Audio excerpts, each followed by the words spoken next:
Alright, sorry about that. The microphone wasn't working again. But, welcome soon to be fellow Trailblazers on the PlayStation 5, aka Top. I don't know if Wolf or Steph are here yet, but we might as well continue and just introduce that this is going to be, at least for a good section, this is going to be just strictly asking questions about um, different Star Rail mechanics, how we can navigate specific screens, such as the character screens, battle screens, different types of resources and breakpoints you should be focusing on. I will also be referring to a couple of guides for additional, I guess, just confirmation. Because even though I have been playing Star Rail for such a long time, I've definitely been using a lot of these early progression tips to progress my account to where it is, with or without any refreshes, spending, etc.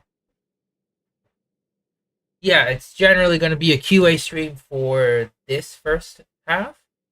And the first part of the QA stream I'm just going to be going over is just very basic stuff.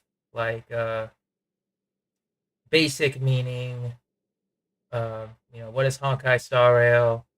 How do we discern different types of screens, different types of resources? How do we progress? This is just going to be like a very important note taking stream, or just a very important resource stream that, you know, I don't know, a lot of people will use, but it's going to be out there. To quickly answer that question, Mizzy, unfortunately, no. But that's only because Fire Trailblazer as a shielder, a free to play shielder, is more valuable than having to rely on a standard 5-star such as Japard and then a 5-star limited damage mitigator such as Fushuin. Just having the accessibility of a free to play shielder is usually outweighs the physical MC, unfortunately. She still does amazing damage though. It's just a lot of investment and time. As um, I would say that if you were trying to build like a DPS traveler of a specific element, they won't do the highest amount of damage, but if you put the amount of investment into it, then yes, they can do damage. But I will also say that in Memory of Chaos, when we do get there, I would highly recommend that you take a look at enemy weaknesses, which is also another important topic here of what we're going to be covering over. I've only covered a very basic overview, nothing too insane yet, but we're just going to go over them quickly. Well, not quickly, but in a nice and prompt manner. You're having trouble fighting Svarog? I get you. I'll see what I can do to help you. So, is it like overworld Svarog robot, or were you able to go to simulated universe Svarog? Oh, but before I continue, the topics we're going to be going over today are what is HSR, how to play HSR, the gameplay, team building, types of battles you'll be going through, and then game progression. Oh, Sim Universe? Okay. Then I'll see what I can do there. Because that is very specific. To Sim Universe for them. But just to go straight from the beginning, before we go into Simulated Universe, that's actually a different section. Simulated Universe, simply, or rather, what is Honkai Star Rail? Obviously, as we know, Honkai Star Rail is one of many Hoyoverse games. It comes after Genshin Impact and is based within the Honkai Impact. Well, it's not exactly based, but there's a lot of character similarities and name similarities that come over. But it's not open world as Genshin. It is zone based. When in comparison to Genshin, where it is an open world based game. You make parties of 4, just like a Genshin, but unlike overworld combat, where you encounter an enemy and you dodge, attack, jump, etc., it is a turn-based style game where pretty much you take turns, whether you're faster than the enemy or the enemy's faster than you, and you just go ahead and exchange hits for the most part until either you win or you lose. Generally, with the winning or losing in early game battles, it's usually if your numbers are bigger, you win, but if the enemy's numbers are bigger than yours, you lose. That's usually the case up until Trailblazer level 40, which would be the adventure rank for this game. Up until then, it's just a numbers game. Trailblazer 40 and above, then you start to include other external factors such as relic level, weapon level, character level, and traces/talents level a bit more seriously. But character, weapon, and trace talent level are going to be very important up to Trailblaze 40, and then quality of relics/artifacts will become more important after Trailblaze level 40. So, at this point in time, any questions? Like, did I miss anything that you guys would like me to go over?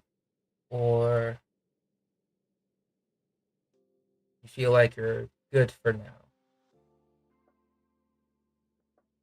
I only ask this because I can pretty much keep going on just the basics before we go deeper into it. Excuse me. Oh, I'm still in camera mode. Oops. There we go. You're good? All right. So, in addition to the basics of HSR, what we're going to be doing in there, the overall goal of Star Rail is that you, the Trailblazer, are on an intergalactic adventure to travel between different types of planets to solve the Star Rail crisis, which is effectively a space nuke that could go off and alter or permanently destroy a planet just with their sole existence. Very cool stuff. We know this from the literal start of the game. However, aside from story, is the weakness on the head are somewhat effective with the other? Yes, I'm glad you mentioned that. We're going to be going over that quite shortly. Before we go into enemies, I just want to break down the character screen that you guys will be going over probably during the beginning of the game, and how we can utilize the character screen and make good decisions. So, in order to access the character screen, you can go to your menu, which is over in the top left. I don't know what the shortcut for PlayStation 5 will be, but this will be your main menu. You'll see your name, you'll see your character icon, equilibrium. You can treat this as your world level, a little description, your Trailblaze level, and then the XP to the next Trailblaze level, aka your adventure rank for the most part. The maximum Trailblaze level is level 6, and the maximum level is level 70. So 20 will be your first Ascension quest, 20, 40, 50, 60, and 65 will be your further Ascension quests. And the same thing goes from here like in Genshin. As your level increases, you get better rewards from Calyxes, Shadows, Corrosion, and Echoes of War, which are basically your XP, your Mora, your Trace Ascension Calyxes, your Character Ascension materials, your artifacts, and your weekly bosses, respectively. And then once we reach Trailblaze level 70, excess XP will be converted to credits, just like in Genshin. So when that happens, that happens.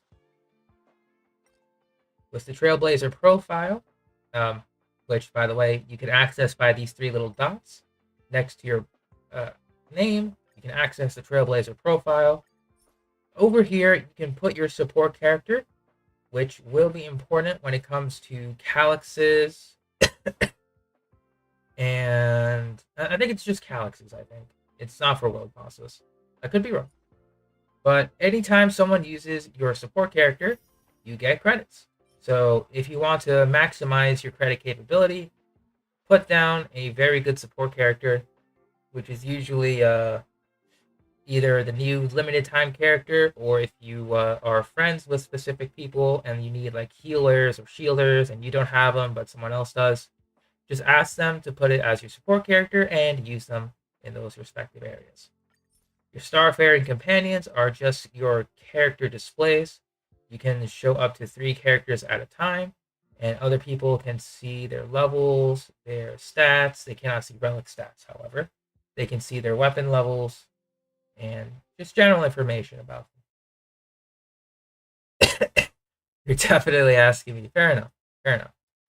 But yeah, in addition to the support character and Starfaring companions, we also have other miscellaneous information, such as name changing, your Trailblaze level, equilibrium level, birthday, character description, and Trailblaze records, such as character owns and achievements unlocked, and your UID on the bottom left, should you wish to copy and paste.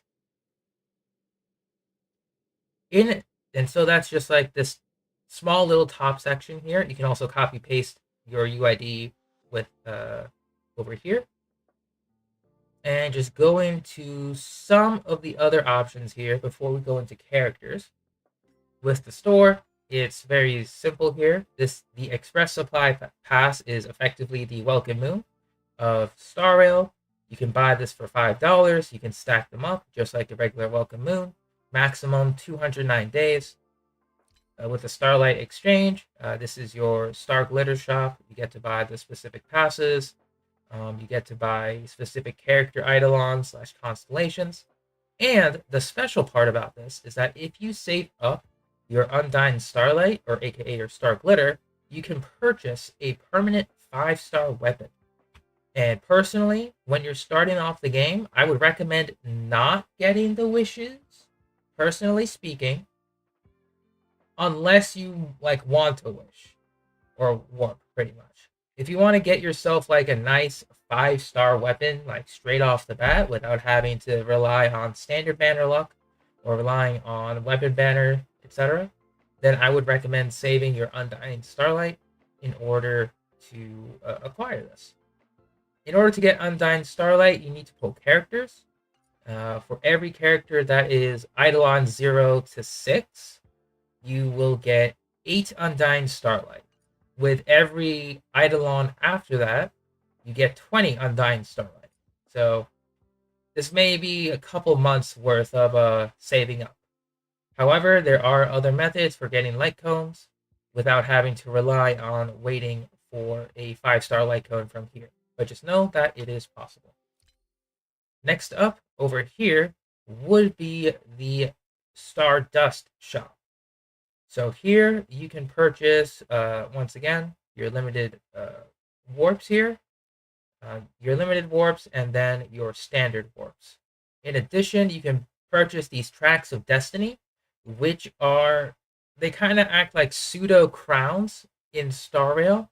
However, they work a lot better than crowns, just because there's so many characters that do require max traces that, they give 2 of these a month. So if you're able to get these, absolutely get these. And then after that, you get your XP materials here, which are called adventure logs. You get condensed ethers, which are weapon XP. You get gold fragments, gold dust, and I believe a third gold variant, which are all artifact XP. So if you if you need to purchase them here, go ahead, but that's only if you have like a lot of Undying Embers. If you don't have a lot of Undying Embers, then ignore these and just focus on your warps, limited, standard, and then your tracks of destiny. Ignore everything else. You get to purchase credits over here, and these are locked until you purchase all of these credits. So this is the limited amount of credits, and this is the unlimited amount of credits, which is the currency of the game. Everything after here are your character / weapon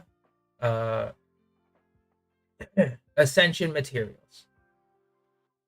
So like, for example, This weapon here, these are used to level up traces for destruction characters, and these are also used for leveling up destruction characters' weapons. These are going to be very important because depending on how many characters you have in your teams, you're going to be going to their respective materials a lot more often than others. Contract shop. These are only available if you have Honoric shards, which are this game's versions of Genesis crystals. You gain access to specific packages such as fuel, credits, additional resources. Honoric pouch.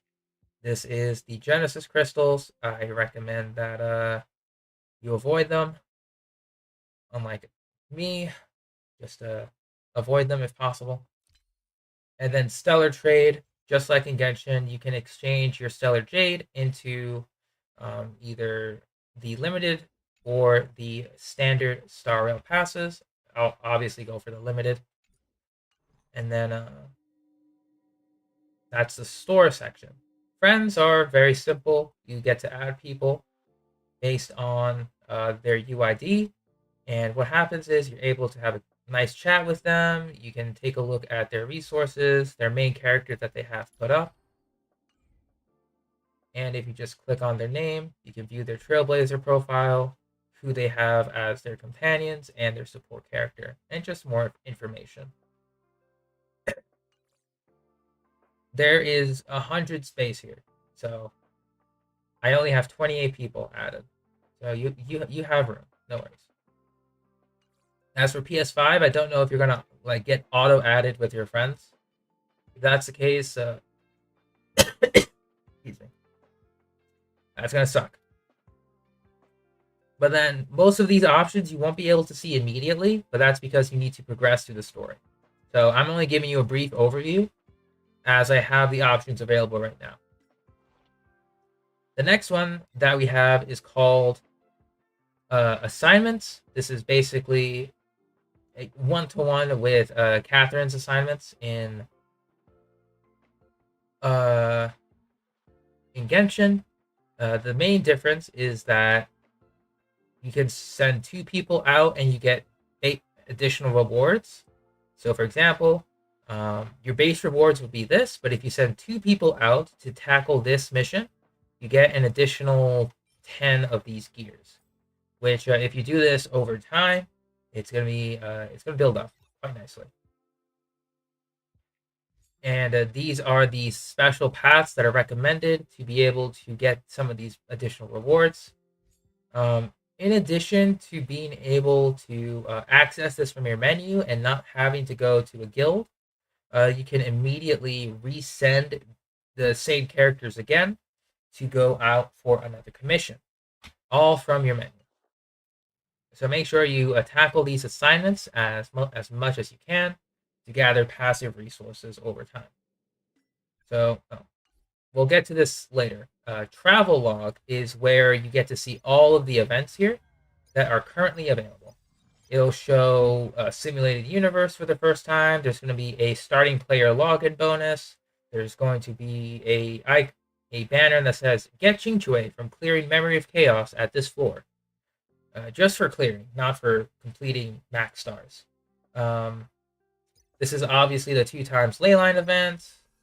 There's a passive event. This is the brand new game mode called Swarm Disaster. We'll go over this shortly. This is your character trials. So this would be for Fuchuan and Lynx. Next up, you're going to be getting Jing Liu's character showcase, just to be able to play her and test her. Companion missions. These are special missions that are continuously added in every patch. That will give you additional access to character storylines. I haven't been doing these as much, so I'm afraid I can't give my thoughts on these. And Chaos Resurgence is basically the floors 9 to 12 for in Genshin for their Abyss, and this goes from 1 to 10 for Memory of Chaos. These are the renewable floors, but we'll get to here shortly. They tend to show you this just to remind you, like, oh hey, the stuff reset. You want to check it out. And going to this next tab here, these are called conventional memoirs. If you have missed any previous event, you can still claim the rewards. You can still play the events. However, any limited time rewards, such as, like, say, light cones or extra rewards, will not be available. So no matter what, you have the ability to play these events, even if you've missed them. However, Silverwolf's light cone and event were both considered limited time only. They did not have this conventional memoir tag associated with them, meaning that event is permanently gone. You cannot get it again. That's the big disappointment, I would say, with the conventional memoirs. So I would say that's the biggest letdown for that system. It could have been better, but it's not. It's not better. But regardless, you can access the travel log from the menu and take a look at what's new in game. What's next to the travel log is called synthesis. Yeah, we did get something, that's for sure. Synthesis has several different slots. I think you won't be able to access this until like Trailblaze 40. And I don't know if you're locked out of this, but I know this one you're locked out of for a bit. So in this first phase, you are synthesizing consumables, which means you're just making food. You can purchase recipes from different stores across the different planets. So go ahead and interact with as many people or as vendors as you want to be able to get more types of food. Over here is material synthesis. You can craft all of the character and or essential materials for character levels and for trace levels at the same time here. So the more materials that you have, the more you can upgrade to the higher tiers. These higher tiers are usually locked by Trailblaze level.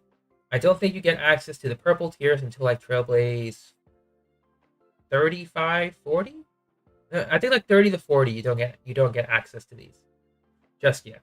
But when you start needing these higher level materials for, say, weapons or characters, you can always come to this section of the synthesis and transform your smaller ones into the bigger ones. That's it. Over here, you get to exchange for specific materials. So for example, this is different from synthesizing materials. So like, let's say you don't have a lot of this lower material, right? So like, let's imagine you don't have a lot of this lower material here, but you know that you have, say, a lot of this material here, or this material here. You can go ahead and exchange multiple higher level materials for one material. So instead of building up from lower materials, you can exchange same tier level of materials over here, if that makes any sense. This would be like if you were using the Dust of Azoth in Genshin Impact, and you were exchanging for like character ascension gems. Like if you're trying to get multiple purple level pyro gems, but you realize that you don't have a lot of blue pyro gems, so you just use Dust of Azoth to convert other similar rarity of gems like Hydro, Cryo, Electro. If you have a lot of those in spare, then you can transfer them over to Pyro. That's how it would be like. And so, last but not least, for the Omni Synthesis menu here, is the Relic Crafting. You have the ability to craft every single relic that you have available in the game at this point in time. So let's say, for example, with Hackerspace, excuse me, or rather for Quantum. Let's say I'm working on a Quantum set, and I want the body. I would need 100 of these relic remains, which you can get from destroying 5-star relics, and you can craft a piece of Quantum gear. Customized synthesis. If you own this item here called self-modeling resin, you can fix the main stat of this piece. You cannot, however, alter the substats of the piece, which means that you can have the best main stat possible, but all the substats could be like flat HP, flat defense, defense percent, and HP percent or whatever. It can be that bad. However, just being able to fix the artifact main stat is a blessing in disguise already. Personally, if once we get to this section a little bit further, I would almost always save the customized synthesis or the I would save the self-modeling resin or the planar rope and or the link rope. Sorry, planar sphere and link rope you get from Simulated Universe. The type of main stat that the ropes give, one of them is the rare and elusive. Thank you, Mizzy. The energy regen rope. This is like the most difficult artifact piece to get. It's even harder to get than crit rate, crit damage body pieces, which are like main stat pieces. This is the hardest to get. So if you do have self-modeling resin, save it for this. Do not use it for anything else unless you are specifically trying to get a crit damage, crit rate piece for someone else, like a DPS. Hey, Buttercup. Yeah, I'm just going over some basic stuff in the menu. ER ropes are generally artifact pieces for Star Rail characters to use. Just give me a sec. Just have to check something. But yeah, energy regen ropes are the toughest to get. Yeah, so it's important to get ER ropes because some characters rely on their ultimate more than just basic attacking. Hey, Scarmona, what's up? But aside from that, I'll go back to synthesis in a little bit, but just know that you can craft your consumables, craft your ascension and character materials, exchange for same tier materials here, and then create your own artifacts, and then adjust the main stat accordingly with a special item called the self-modeling resin. The self-modeling resin, I'll tell you how to get it, but I'm pretty sure you know how. Over here, same old, like with Genshin, you have your achievements. So if you're an achievement hunter, you want to get some more Stellar Jades, just keep an eye out for the achievements tab. Messages you get from either just playing the game, through special events, or through characters like sending you messages once you've acquired them over a set amount of days. For some people, Buttercup, they are pretty rare. So it just depends on the person. I'm only saying save the self-modeling resin for ER ropes because they are pretty rare. Either in 5-star or 4-star fashion. But yeah, that's with message. Nameless Honor, this is your game's battle pass. Or for Star Rail's battle pass. Obviously, we get 1 to 50 as the maximum. When you play the game normally, you only have access to the Nameless Gift. Right here. Underneath it is called Nameless Glory. You gain access to the second half of this battle pass. You can purchase either the regular Nameless Glory or the Nameless Medal, which is very same to Genshin's Gnostic Chorus and Gnostic Hymn. Nameless Glory just allows you to unlock the bottom half, and then Nameless Medal unlocks the bottom half, gives you additional rewards, and then advances you 10 levels. So depending on what you need and how you need it, either or can work for you. Hey, Unit, what's up? Welcome to stream. But yeah, pretty much it's just a source of resources. Like you can get XP material, you can get weapons, you can get credits, more XP. This stuff is going to be very important. Fuel, you'll start getting this like mad from your Trailblaze rank ups. I've been doing okay, Buttercup. Thank you for asking. Just chilling at my parents' house. But yeah, fuel is effectively your fragile resin. And same deal goes for here, like in Genshin. Do not waste your fuel on lower levels. Once you start hitting Trailblaze level 40, I can start to see like maybe getting some fuel in, but before that, don't use your fuel. And when you go to Trailblaze 40, just use your fuel sparingly. In addition, you get the Star Rail passes, and with the nameless Glory unlocked, you gain access to the special pass, and then Lost Crystal, which is the highest tier of artifact XP. Excuse me.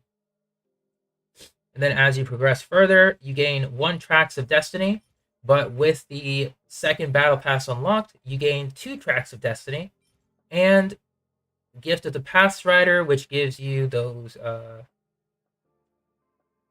character trace ascension materials and weapon trace ascension materials.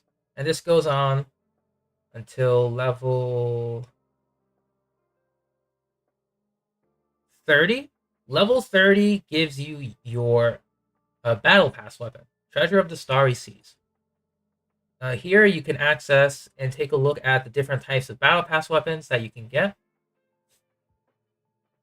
And then level 40, you gain 200 Relic Remains, which is effectively 2 rounds of creating a synthesized relics.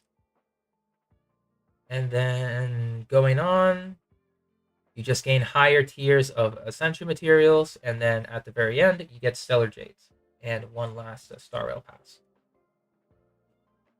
It's imperative to just do as much as you can within the time limit, obviously. In this case, I'm good with my battle pass. So I do not need to focus on it. Oops, sorry. In order to check the battle pass weapons, just click on the weapon icon here. We have access to 1, 2, 3, 4, 5, 6, 7 types of battle pass weapons. For those of you who want to collect at least 1 of each and then start refining afterwards, it's going to take some time. Or if you want to refine 1 only, it'll be much faster. Are any of the battle pass weapons even good? I would say if you do not have any free-to-play erudition light cone, this one's pretty good. It's based on energy, so the more energy you have, the better this becomes.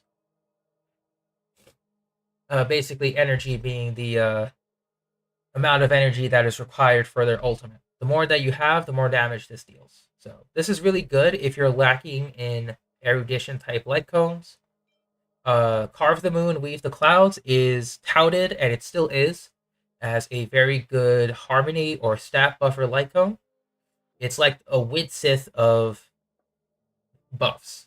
Anytime the holder of this light cone takes their turn, 1 random buff gets applied to all of your allies. Attack increase, crit damage increase, energy regen rate increases. So at high refinements, or superimpositions, pretty much. At S5, if we double all the stats, it's 20% attack, 24% crit rate, or 12% more energy regen. The energy regen may seem small, but once we get into the battle system for Star Rail, we start to see that it becomes quite important. Other than that, every other light cone is kind of okay to not really good. These are the only 2 I would recommend that if you don't have good luck in gacha or you aren't pulling for any specific 5-star light cones, these would be the ones I would pick up more so. I would recommend Carve the Moon a bit more over Peaceful Day, just because you are able to get a free-to-play version of this that is highly accessible and can be easily refined. However, I'm only saying this based off of 1.0 to 1.3 as of now, before 1.4 hits. Keep this in mind. As we progress further in Star Rail, the weapon choices from the Battle Pass will obviously change. So I'm only saying that these two are good for now because we don't have characters that can properly utilize the other light cones at this moment in time. So my stance on the light cones, my stance on the light cones will obviously change later on. And so obviously, you get your missions, week missions, period missions, cool. And then, yeah, this just takes you to the light cones. All right, so that's the battle pass in general. Very similar, if not the exact same as Genshin's. So, um, yeah, as long as you understand what Genshin's battle pass system works like, you'll be fine with Star Rail's battle pass system. Nothing too crazy. And finally, well, not finally, but definitely one of the features here is the warp feature. And there's a lot of differences and a lot of similarities when it comes to the warps here. I'll show my character list later, Buttercup. But yeah, right now we have Fushuan, but once again, similar to Genshin, we have the limited character and weapon, and then we have the standard banner. Standard banner has a 300 wish pity, meaning you'll see it somewhere in the bottom right. But after 300 warps, and you don't get a particular 5-star that you want, you can choose one of these standard 5-star characters here. Basically, if you go to character trial, you can get any one of the standard 5 stars for free without having to do anything. And with the character trials, you can also get more gems. So, each of them gives 20, and that's an extra 140. So, very cool. If you needed to get more gems for your warp summons, go ahead. What's not shown here is a starter warp here, like a new account warps thing. In the new account warp, it's very similar to the Noelle starter banner, except you get a specific amount greater than, like, say, the 2 times you can summon on Noelle's banner. At the end of the warp session, you are guaranteed 1 standard 5-star character. So, yeah, you are guaranteed a standard 5-star character, but you won't know which one. But you will start off with one. The best one here, if you were to go to the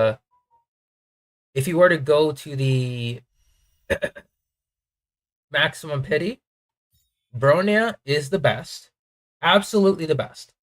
Second best would be exactly as Buttercup said, Japard second, tied with Bailu. Just because we don't have a lot of healer options here, and even though a lot of the newer healers that's coming out are starting to outclass Bailu, no matter what, will always appear whether you lose your 50-50 or you get her in your standard banner. So I'm just going to say that Bailu is going to be pretty decent to have. There's specific reasons why she's starting to fall off, but this is in terms of, say, Memory of Chaos or the newest simulated universe difficulty, Swarm Disaster. In the overworld, if you're trying to farm for materials or maintain your progress to the story, Bailu is amazing. Everyone else, I'd say if we're being tied for third, yeah, it would be Welt and... Actually, yeah, tied for third would be Welt and Clara.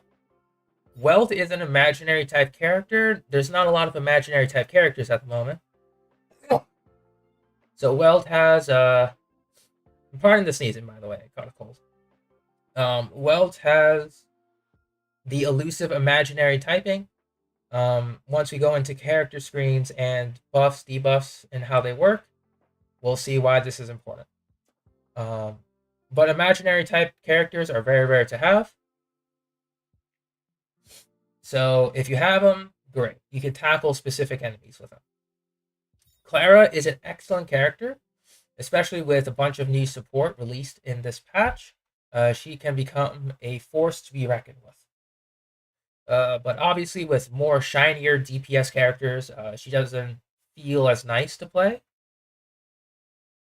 If we're talking about, like, shiny DPS, bigger numbers, etc., etc. Excuse me. Exactly, Buttercup. Thank you. Uh, but we're gonna go over specific characters in the character screen section. I'm just going over, like, in general stuff of what you can do and by viewing this screen here. And with Clara, as Buttercup mentioned, she has a very high damage ceiling. Requires a lot of prep to, like, target all the damage to Clara based on her skill set. But when you do get this going, practically untouchable, practically unkillable, lots and lots of damage. Yanqing and Himeko, unfortunately, yeah, they are pretty clunky to play. Yanqing has a special passive where he needs to not get hit or take any damage. If he takes any damage, he loses that passive, and that passive usually gives him more damage. So Japard is usually his best partner to have. He's a single target character. He's very strong, but he's clunky without Japard or March. So gotta be careful.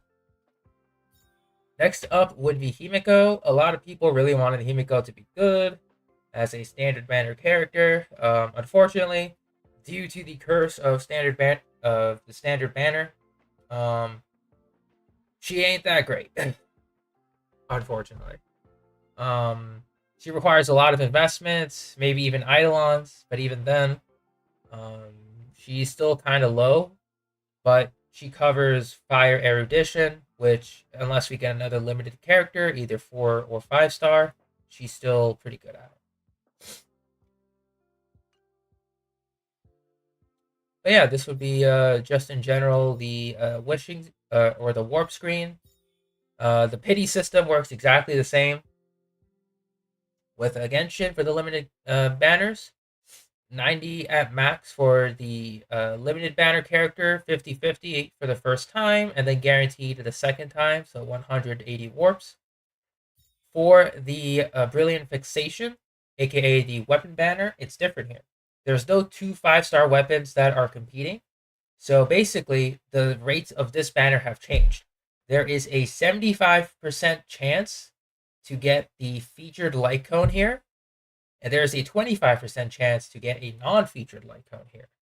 Basically meaning you have a higher chance of getting, saying, like, Jing Liu, when she's coming up, you have a higher chance of getting her light cone than not.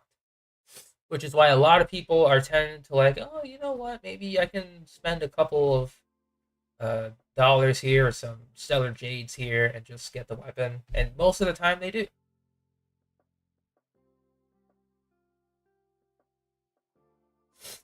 So yeah. And it follows the same pity system.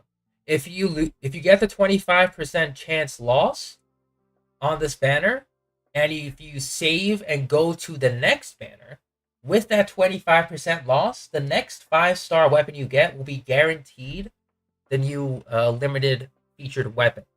So what this means is, if you happen to be, like, chasing this particular weapon, it's like, oh no, I lost the 25%, 75. Like, dang, that sucks. But Jing Liu's coming up next, and her light coach would be pretty good. You could summon on the weapon banner for Jing Liu, and then get her weapon guaranteed, effectively. So it's good. It's much better than Genshin's, I'll say. And with the starter banner for the 5-stars, I think it's character, then it's a chance to get a light cone, like 2 times in a row before you get another character, if I recall. At max, if you get like 2 light cones, 5-star light cones, third one will be a character, something like that. But yeah, that's the warp screen. Before I continue, I realized that I ordered something. It might be here. I will be right back in just a moment.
Alright, I'm back.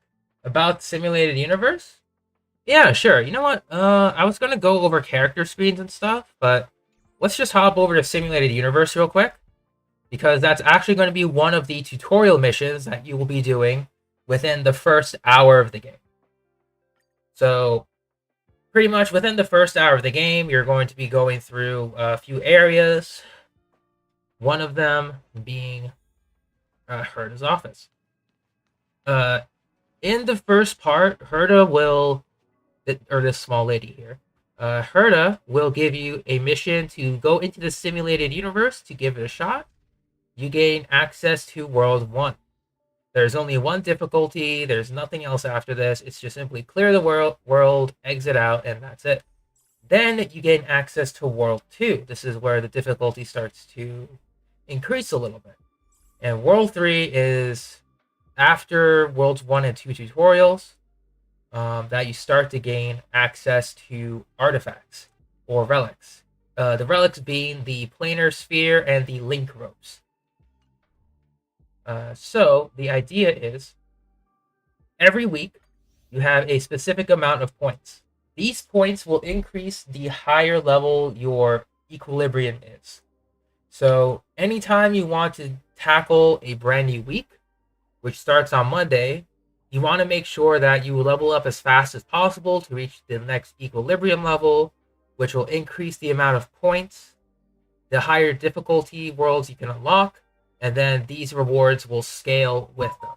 Specifically, the Stellar Jades here, because now every week I gain access to an additional 230 something Stellar Jades, increased credits, increased crystal XP, and yeah, that's it.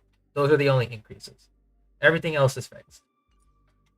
But for the most part, the idea for simulated universe is that you go ahead inside a world. You are most likely going to be going through difficulty 1 or 2, depending on where you are with your adventure rank or your trailblaze level, pretty much. And I want you to make sure to take a look at the recommended team level here. This will give you an idea for what level you might want to reach first, in terms of like character level, weapon level, and then level up your character talents accordingly. Because as you go through the simulated universe, you gain access to special cards on every floor, which gives you special buffs. And then inside simulated universe, you also gain access to special events, which will either give you good buffs or give you negative buffs. Oh, building according to the simulated universe. That's very smart. So, building according to the simulated universe. That is an excellent question, Izzy. Let's say we are going to head very first time into Japard's world in World 3. You gain access to this as you progress through your simulated universe, and let's just take a look at this screen here. Over to the left are all of the characters that you own, and then over to the right is the information about the simulated universe. In this case, it is World Level 3, Difficulty 1, meaning that usually all of these characters are relatively low level, but if this is going to be your first time, you're going to be as equal with them as possible. In this case, if you reach equilibrium level 3, yeah, equilibrium level 3, you'll be able to go past level 40 or 50, which then will give you the ability to over level against these enemies. Only if you want to over level. The main focus is to build towards the boss, right? So for the boss here, which will be Japard, his and underneath every icon, by the way, we have the boss here. This is Japard, and we have several mini bosses here. In every simulated universe run, there are a chance to encounter 2 mini bosses and then the main boss. Meaning, this boss is always fixed, and then any of these 4 can be randomized. So you can fight this guy, or this guy and this guy, this guy and this guy, or this guy and this guy, this guy, stuff like that. The mini bosses will never be the same. If they are, then you're just getting lucky. But The idea is to bring characters that will handle the main boss's type of weakness. So, for example, lightning, physical, and imaginary. But we'll go ahead and explain that once we go to characters and then the battle system. But just note that if they're weak to physical, lightning, and imaginary, you bring imaginary, lightning, or physical to counter this boss. And there's a reason why. But when we go to the mini bosses, note here, right? This one is weak to thunder and lightning and ice. Ice, lightning, imaginary. Physical, wind, imaginary. And then physical, ice, quantum. What happens is, if you are prepared to fight Sage Apart and you bring these types of weaknesses, and that's like great and all, and let's say you fight this boss first. All right, you have lightning and imaginary. Is the weakness effective over others? Okay, so it's not like Pokemon where there's like, one type of weakness is greater than another or can inflict more damage to another. It's ice can break ice, lightning can break lightning, imaginary can break imaginary, but we have to go into combat in order to see that. But just to answer, it is not Pokemon based, where there's like a elemental advantage. Just to continue with my example here, let's say you fight this as your first mini boss. You have lightning and imaginary characters. You beat this guy. I'm like, great, let's go. But as you progress, you start to face this guy. All right? There's physical, quantum, and ice. You only brought thunder and imaginary. This is going to be very bad once you go to higher levels, but in this level it's fine. But in higher levels, if you aren't able to kill him quickly, he will kill you quickly if you cannot stun him by breaking a specific mechanic in the battle system.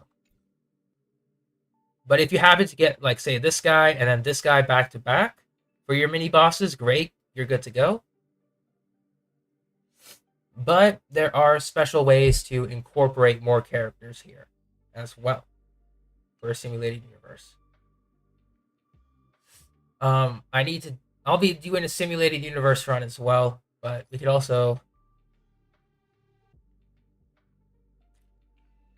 I'll go through a simulated universe run later just to showcase how you can build for it.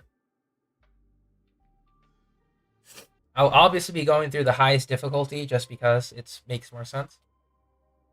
That's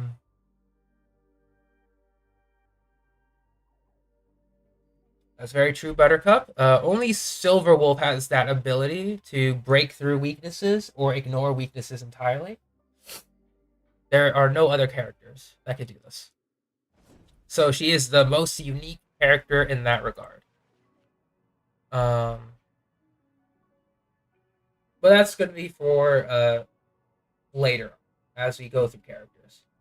And speaking of, simulated universe is one such gameplay, but in order to go ahead and understand what that gameplay is all about, we need to go ahead and take a look at the character screen.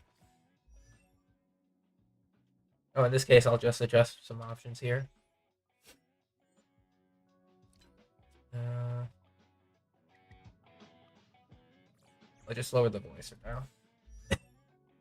So in this case, we need to take a look at our character screens and how we can navigate through these character screens. This will be the same for everyone, so I'm just going to be using the Trailblazer as an example.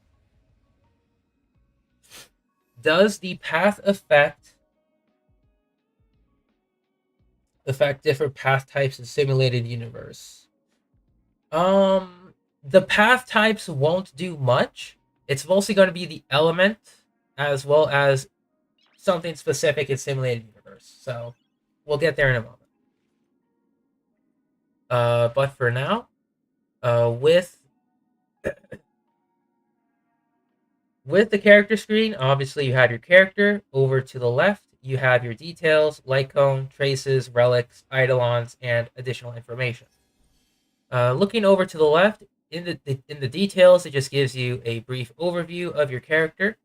It tells the character's name, their element, the path that they walk on, the ascension level, their current character level, stats, special abilities that they have, and additional stats that may not be shown here, in addition to what weapon or light cone they are wearing.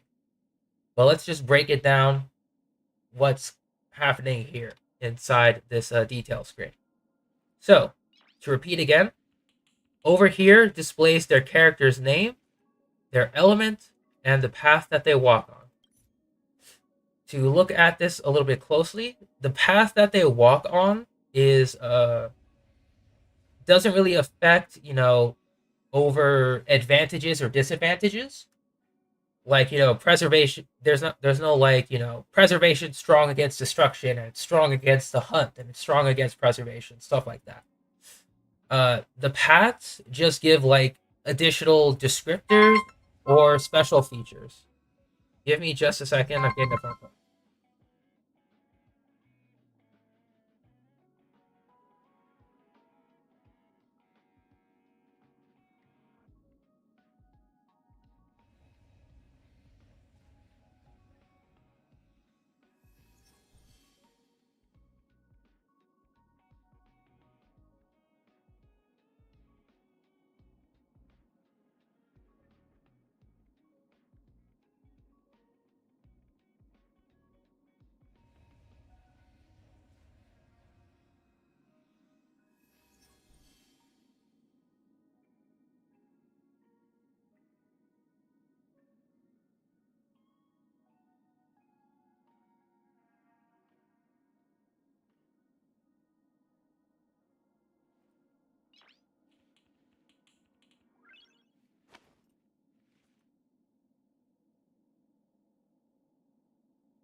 I'm back.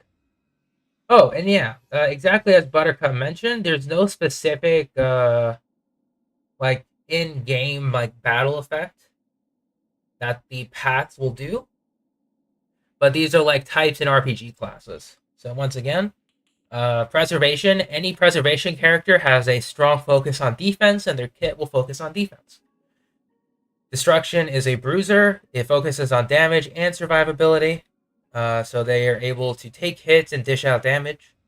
Hunt is single target damage only, but they're really great at it. Weak at AoE. Erudition focuses on AoE attacks. They focus on getting the smaller mobs out. Harmony applies buffs to your allies. Nihility applies debuffs to your enemy, and Abundance heals allies' HP, and in some cases can act as a revive. So those are like specific classes each character can follow. Types of, and then combat types, this is where we get to see the different elements in play. So I will say using fire, physical, lightning, and wind. When you break, aka doing weakness break, which I will explain later, they will apply a damage over time effect, which means that when you activate this condition and it goes to the enemy's turn, they take a little bit of damage.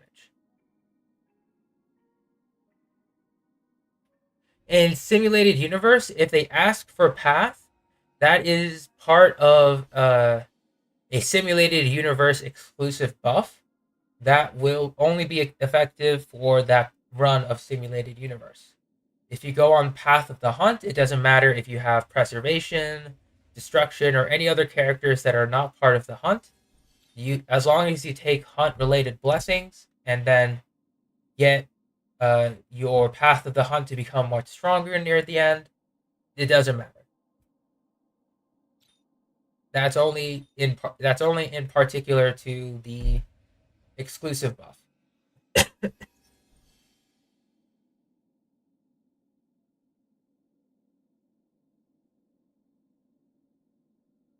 And when we go ahead and take a look at the combat types, with fire, physical, lightning, and wind, as long as we trigger this option here for weakness break, they will apply their respective elements damage over time, which once again, when the enemy's turn occurs, they will take damage according to their damage over time, which is wind, lightning, fire, and physical. And I believe physical has the strongest damage over time effect with their bleed, if I recall, but I could be wrong. Ice, Quantum, and Imaginary have different effects for breaking weakness. So, for example, when you use Ice, it will deal ice and freeze the target. It will still deal additional damage, but you can make the enemy skip a turn entirely. So this is very useful if you are working in Sim Universe and you have a mono ice team, or you have a lot of ice damage dealing characters. Just being able to skip the enemy's turn is amazing. And same thing with Entanglement for Quantum, and then Imprisonment for Imaginary. The difference here is that with Quantum, this will delay the enemy's action and deals additional Quantum. If the enemy is hit, give me a sec. Yeah, if the enemy is hit before this triggers, they will receive additional damage. With Imaginary, they will delay the enemy's action and reduce the speed of the enemy. So this allows for your characters to deal multiple hits at a time, and it can be very strong in dealing lots of consistent damage. So that will be the path and the combat types that you can take a look at any time in the character screen by simply clicking this exclamation point if you feel a little bit confused or want a simple refresher. If you want me to go back and review this again, I obviously can. But for now, I will just continue and move on to the second page here, or to the second stage here, which is simply the character ascension. So obviously, as you progress through your Trailblazer level, you can ascend your character further, and that's cool and all. It will tell you what type of materials you need. Then you may start needing to get special materials. In this case, for the Trailblazer, you get these materials every time you level your Trailblazer level up. So this is just you just have to grind your Trailblazer level for this one. For other characters, you need to fight specific world bosses and get their specific materials. In addition, at Ascension 1, Ascension 3, and Ascension 5, you get one free Star Rail pass. So if you're trying to get free wishes for the standard banner and you want to go for as many resources as possible, then you can just go ahead and raise your specific characters to Ascension 5. But I will say early on, you want to keep it to 4. And that's because your resources are going to be so important that you don't want to spread yourself too thin. After that, we can take a look at the stats for the character here. It's very simple. HP, attack percent, or HP attack defense. Speed is going to be important to refer to, crit rate, crit damage. And when we click more stats, we get to see additional information over here. So in this case, HP is HP, attack, defense, nothing to say here.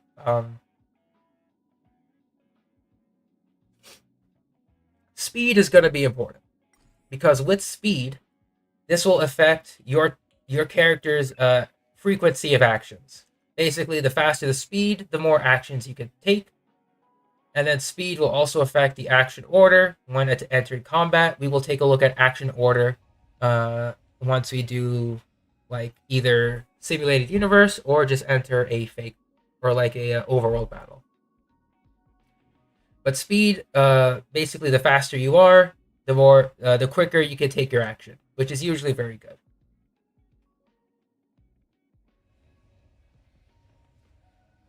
Yeah, no problem, Ty. And then with the advanced stats, obviously crit rate, crit damage, healing boost, energy, or energy regen, nothing too crazy. Max energy is simply the amount of energy to unleash your character's ultimate. 120 is pretty average. We'll start to see like other characters like energy needs and how high they can be. Break effect is one of the new stats that you want to look out for. So it enhances the weakness break effects. So basically, for example, if you have a high weakness break and you activate it, you get to increase the damage over time and how delayed the enemies become. So if you have a high effect break effect like Welt, you get to increase his slow ability towards the enemy, making them much more slower, and they get to move pretty much close to last in the turn order. It basically allows your team to get some extra hits in. This, however, isn't exactly as important for some characters, and I'll explain why later on. Energy regenerate. This is simply your energy recharge. Very simple. It boosts how much the character gains energy for their ultimate based on basics, defeating enemies, if they get hit, if they use a skill, etc. The more you have, the more energy you get. However, there is no like main stat energy recharge like boots or body. It's only available on the ropes, which when we go over relics, I'll explain in again greater detail. Effect hit rate. If a character has a special effect that has a certain percent chance of hitting, effect hit rate will help you increase that chance of that effect landing. So, for example, if you have a character that has a 30% chance to freeze, and you increase your effect hit rate, this isn't additive. It's multiplicative, I think. So instead of like 30% plus 60%, it would be 30% times 60%. And then you'll get your new effect hit rate. And effect resistance, as the name suggests, this is how often that your own character will resist any effects that the enemy will impart onto you, such as if an enemy freezes you, confuses you, stuns you, etc. You have a higher chance of resisting with high effect res. And finally, damage type. Of course, you get all of your special damage types and your resistance.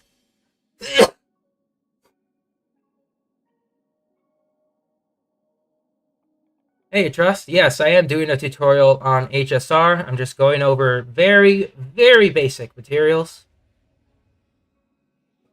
Just because PlayStation users either haven't taken a look at other HSR material or they just heard of it and they don't know where to start. So I'm just going over it very slowly. But yeah, there's a lot more guides covering the importance of these advanced stats. But just note that stat importance early game may not matter too much, but it'll be much more important later on. But aside from that, if we take a look at the second tab called abilities, we get to take a look at every single character's abilities that are available.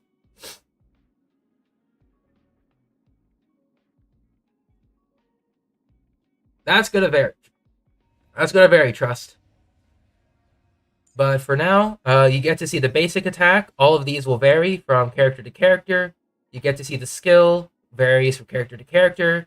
Ultimates, varies from character to character.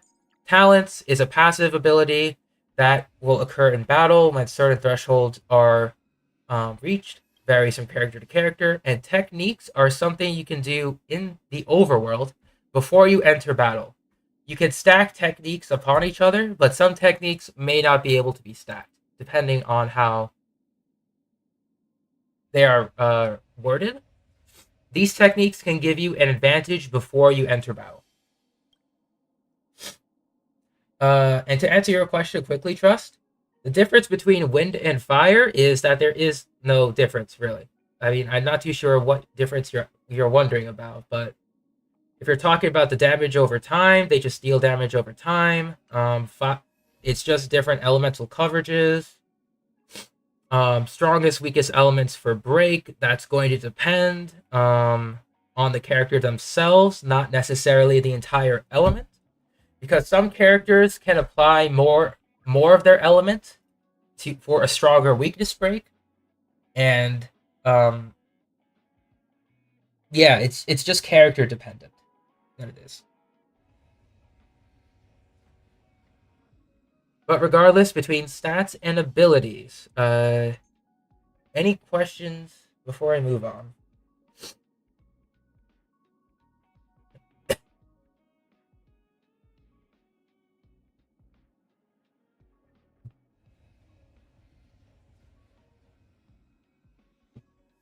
Once again, we may have to take a look at the character list because I'm not too sure off the top of my head.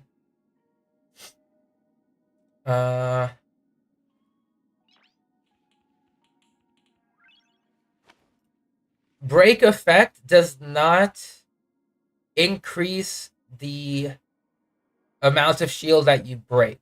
It increases the damage over time capabilities and any like slow abilities when you do the weakness break. It does not speed up the shield breaking, it just increases the effects of that shield break. That would be called weakness break efficiency, which means that, how efficient a specific character or element can break a shield. That is a simulated universe only buff. You cannot have it on any character at this point in time. That could change, however, but we'll see. It's very weirdly worded, I know. But going back to effect hit rate, or sorry, break effect. Break effect increases the DOT and enemy action delay. It does not increase the speed of the shield break. And yes, thank you. When you break the shield, the amount of damage the enemy takes will be increased.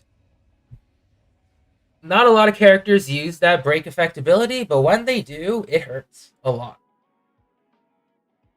But it's just not that useful.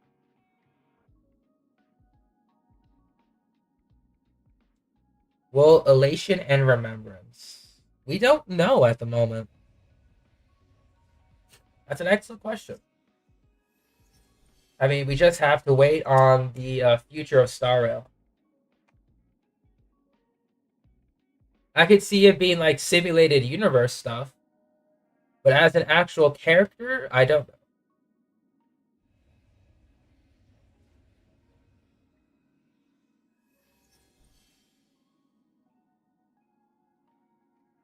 Okay, sorry about that.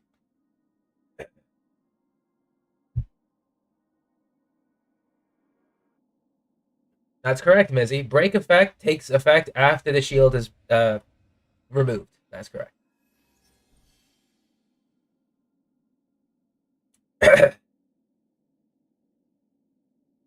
Yes, of course. When the shield is broken, that damage upon breaking the shield is increased. Yes, I do understand what you mean. I had to clarify. It doesn't increase all damage after the shield is broken, just when the shield itself is broken.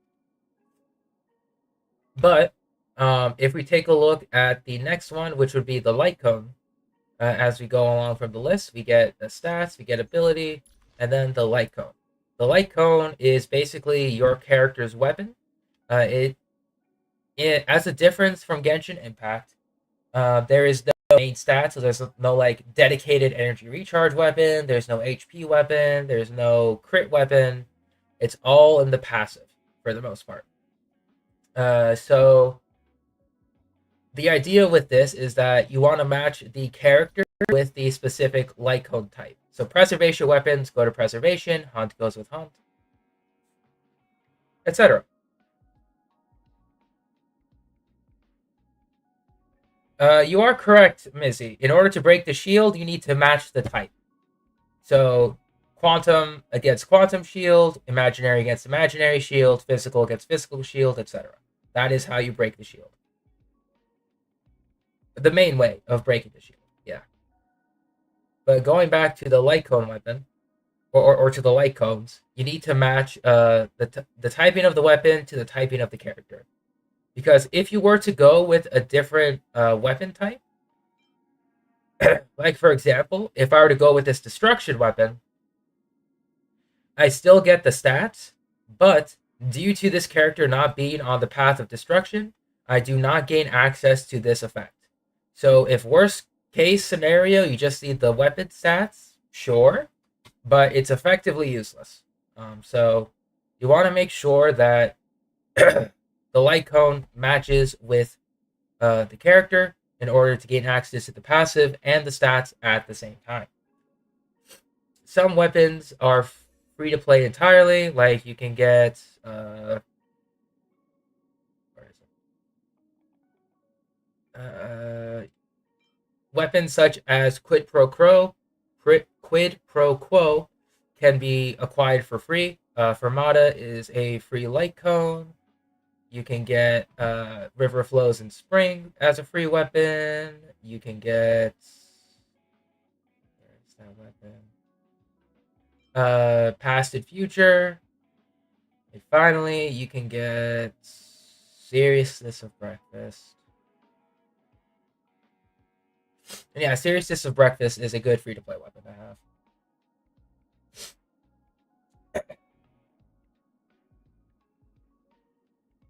It's okay, Mizzy. But yeah, Sampo and Asta can hit multiple times, which makes them very strong shield breakers. But with other characters that may hit, like, say, 1 or 2 times and not break the shield as much, then you won't need weakness break on them. Or rather, break effect on them. You won't need it. Characters that can hit multiple times will be better with break effect stats. It's mostly based on the specific characters, yes. So if a character in their kit says that they can hit multiple times at once, then I guess you can go for break effect to take advantage of it. And if they hit maybe a few times, break effect won't be as useful. But in terms of light cones, there's not much to say. There's 3-star light cones, 4-star light cones, 5-star light cones. You just need to match the type of light cone to the type of character and raise it along with your character. So far, so good. I'm just going to move on to the next important item, which is called traces. Now, with traces, this will act as your talent level screen. It is very different from your talent level screen, as instead of just leveling, say, 3 different types of talents, you have a whole skill tree to work with. So these 4 right here are your main talents. You have your basic attack, you have your in this case for Trailblazer, an enhanced version of that basic attack. You have a passive increase. No, sorry, this is the ultimate, and I think this is the skill. So you can increase these with these specific materials from the overworld, as well as enemy materials. And then when you start to get to nodes outside, they may require either higher tier materials or other types of materials as well. These can be dropped from weekly bosses. And these are only accessible on like Ascension 6. So each of these big nodes right here, you have to hit specific Ascension levels to be able to unlock these. The maximum being Ascension level 6. These start to get extremely expensive, however. So I forget the total price for all the nodes of a specific character, but it does get pricey. For specific characters, the nodes can be greater buffs than leveling up their talents if they don't really need the talents to be leveled up immediately. And I guess for the sake of this, I'm going to use a popular example, Seela, because she's coming up with her rerun. So in this case, my Seela, in terms of her stats, if we take a look at it here, she is at max level. Her attack is pretty high. I need to probably just work on her stats a little bit more. We could view her ability. Basic attack, skill, ultimate talent, and technique from here. Her light cone is Into the Night. And this is also going to be when Seela comes back. And as I mentioned, this is a hunt light cone with a very strong passive. So, as mentioned here, Seela gets an additional crit rate increase. And then, for every 10 speed above 100, the basic attack and skill damage is increased by an additional 6%, and the crit damage of the ultimate is increased by 12%. This can stack up to an additional 6 times, aka if we have 60 more speed, we have an additional 48%, no, not 48, sorry, 72% ult damage, and 36% attack and skill damage. So, if you have this light cone, you want to make sure that your seal goes fast, as much as possible. And the thing is, when Seela levels up, she gains more speed upon level up. So she will naturally be faster, which will affect how you build her through artifacts. And also with the light cone, you get rewarded for increased speed. So once again, the 5-star light cones that are specific to the characters will obviously make that character shine better. But going on to traces. The idea for Seela is that she is a dedicated damage dealer. And when it comes to supports and damage dealers, with supports, you want to make sure that you get the main stuff. AKA, if a support scales off of HP percent, unlock anything that requires HP percent. Or if they scale off defense, get defense percent, etc. To be able to save up on money and resources in order to, go in on your main DPS. For any main DPS character, no matter what, I will always recommend unlocking everything, because a main DPS needs every single bit of their nodes, their skill tree unlocked. You can go ahead and take these to level 10. You can go ahead and max this out, depending on what you need. But it's going to be much more imperative to just get all these smaller nodes up, at least in terms of Seela. because you get crit damage, you get attack, you get more crit damage, more attack, a little bit of defense, some more attack. She needs these stats in order to do well. And once again, this will vary from character to character. In my case for Bailu, I maxed her out as well because of her main healing nodes, which allows her to give a damage reduction to every ally in the team if they are affected by a special status. And then this allows her to remain on the field in a much more healthier state. But in terms of like healer talents, you can leave them at level 6 to level 8, and you're fine.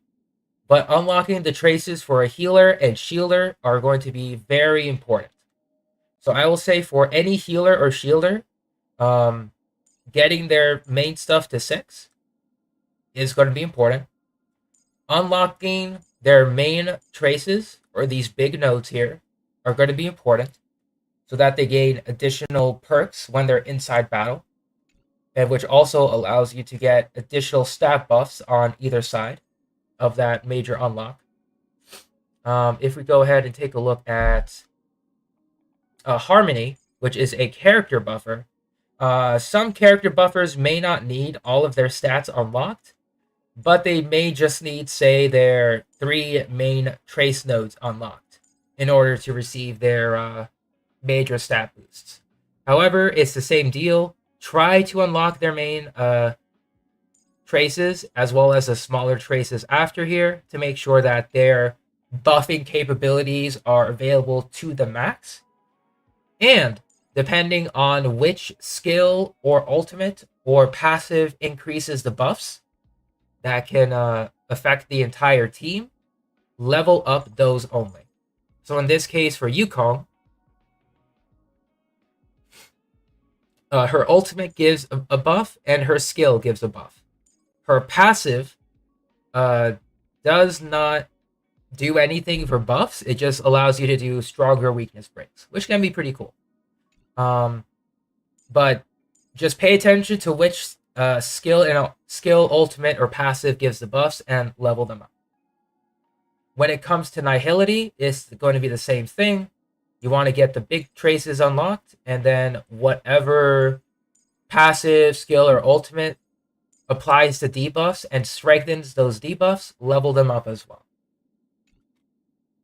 Do we have any questions on basic character building for traces, light cones, or simply reading the details of said character before I move on to the next? Before we move on to the next, I need to go ahead and take a quick break. It's mostly for the restroom, and I'll be right back. If you have any questions, just type it out.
All right, sorry about that. I'm back. All right, so we quickly went over how to read the details section of any character, aka the name of the character, the type of path and element that they have, their level, character ascension, as well as reading the stats, extra stats such as speed, break effect, effect hit rate, and effect resistance. And then being able to take a look at their abilities, which are their basic, skill, ultimate, talent, and technique. We also went over light cones and how that you should just pretty much match the type of the light cone, aka a hunt light cone, with a hunt character, and so on and so forth. And traces, which are pretty much the character's talents from Genshin Impact. You have 4 basic talents to level up, which are the normal, the ultimate, the skill, and the passive. In addition, with having a special skill tree like abilities that you want to make sure you want to level up as soon as possible. The investment will vary from character to character, but the general idea is to have your DPS have all of their traces unlocked ASAP, along with having a high level in whatever they need. Like, for example, if they are basically like a skill and ultimate based character, level these up first, leave the others at a low level. For abundance and preservation, same deal. Get massive traces unlocked first, get their supportive skill and bursts or ultimates at level 6, leave the others at a low level unless they need it. For harmony and nihility, this will vary from character to character, but ideally, it's going to follow the same principle where you want to level up skill, ultimate, and or passive, depending on which one of these 3 gives the most out of their kit. Like, for example, if a character's passive is greater than their skill or their ultimate, level the passive first, then level up the skill or the ultimate, depending on what is needed. And as always, get the major traces and then unlock the smaller traces afterwards. It's going to be much more important. And when it comes to nihility or harmony, you do not need to level up or unlock all of their nodes if you don't want to, but there will come a time where you might want to level up all of their nodes. Just trying to get the big basic nodes and then leveling up their status buffing capabilities is going to be imperative. And now, you will unlock this once you reach Trailblaze level 25 or something like that, Trailblaze level 30. And that is relics.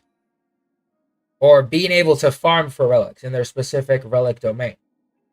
In the overworld, you will be able to get 3-star and 4-star relics upon just clearing quests, doing world quests, specific exchanges, etc. What this means is you do not, and I repeat this strongly, you do not farm the artifact domains at all. You leave them alone. But basically, when it comes down to artifacts, we have a big difference when it comes to stats. We have obviously the head and the gloves, which are your flower and your feather. The body, it has specific main stat pieces, which are HP percent, attack percent, defense percent, crit rate, crit damage, outgoing healing boost. Then we have break effect percent and effect hit rate percent, I think. Yeah, we can take a look at the main stats here. So HP and attack are for the flower feather. HP percent, attack percent, defense percent, speed as a main stat. We get crit rate, crit damage on the body only. We get break effect on the body, outgoing healing boost, and effect hit rate on the body only. We have all of the damage boosts, which are located in the planar spheres only, which also have HP, attack, defense percent. That's it. And I think energy regen rope is only available on the rope. It is. It's the only relic piece that has this as a main stat. Uh, and I'll just explain the importance of it. So obviously, once you gain access to simulated universe and you are able to start and farm this, just being able to get the main stat by themselves is going to be very, very important, no matter what.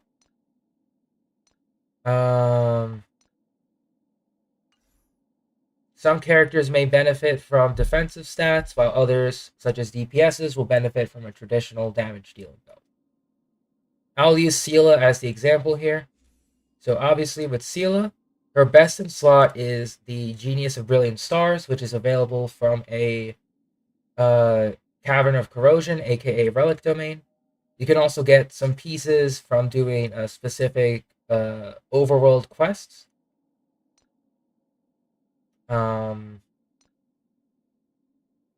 You obviously want to try and get a 4-piece of this set, or go ahead and acquire a 2-piece of this, followed by another 2-piece called Musketeers, or Musketeer of the Wild Wheat. The 2-piece increases attack percent, so it's actually pretty good for characters like Seela, or any character that relies on attack percent.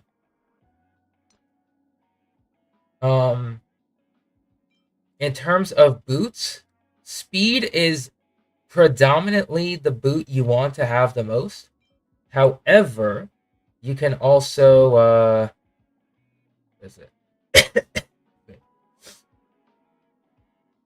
You also want to make sure that you have some options for the boots that for example, speed is generally the best one you want to have on any character. But if you have a character that says like Bronya, that could simply bring your character after Bronya using the elemental, using her skill, and the character you target immediately goes after Bronya, then you can go ahead and go for, say, attack boots instead. Or if you're trying to go for a slower build, or if a character just has very high innate speed, like Seela, she just has so much speed built into her passive kit that she really doesn't need speed boots.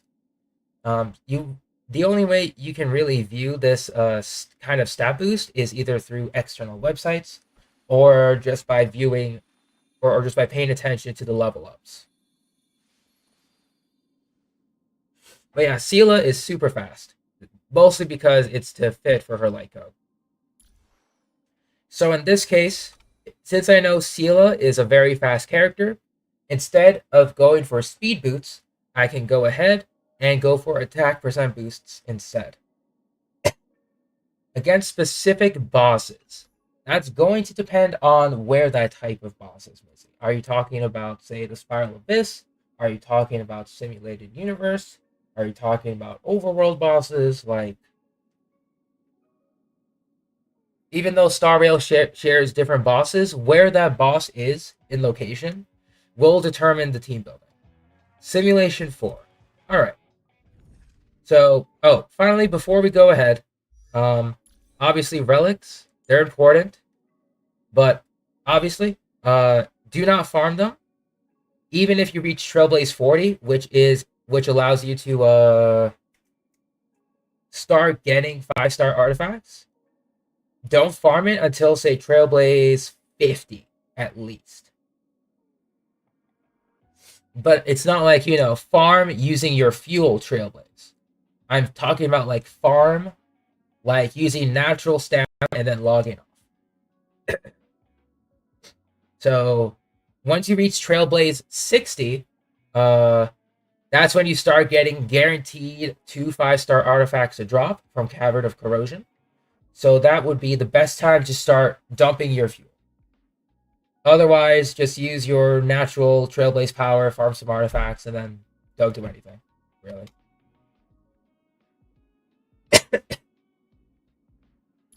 And finally, we have Eidolons. This is simply, basically, constellations. I don't need to explain this since you guys have played Genshin before.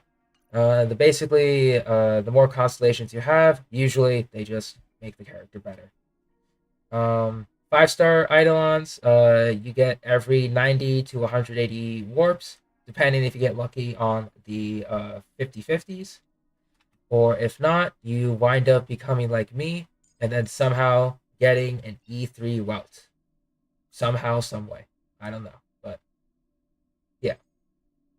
It's better to aim for 4-star Eidolons because the starting characters, March and Dong Hung, actually get featured in some banners. That's how I got my E6 March, mind you. I got up to E4 or E5 when she was featured on Jing Yuan's banner, and then the last two from Standard. And then similar for Dong Hung when he was featured on another character banner, the 4-star one. I got him up to E4, but I haven't got him in his last two Eidolons yet. But yeah, try not to chase after 4-stars though. Like Luca, for example. Don't chase after 4-stars like Luca, or you also accidentally wind up with a Kafka C1. So, I mean, Kafka C1 is really good though. Don't get me wrong, but I'm upset that I had to swipe for Luca when I shouldn't have to, because he's a 4-star. Regardless, let's take a look at simulated difficult Sim 4. So let's say difficulty 1. So ideally, you want to make sure that you have fire, you have lightning, and you have wind. The best characters to bring if we're going free to play here, Sampo is an amazing character. Serval, absolutely fantastic for damage over time. If you have Kafka, you just bring her, because Kafka is Kafka. If you have, say, Fire Trailblazer as your shielder, bring him in so he can act as a taunt to draw Svarog's attacks, keep your other characters healthy, and actually, what characters do you have? So I can at least explain my run strategy. Oh yeah, guess while we're here.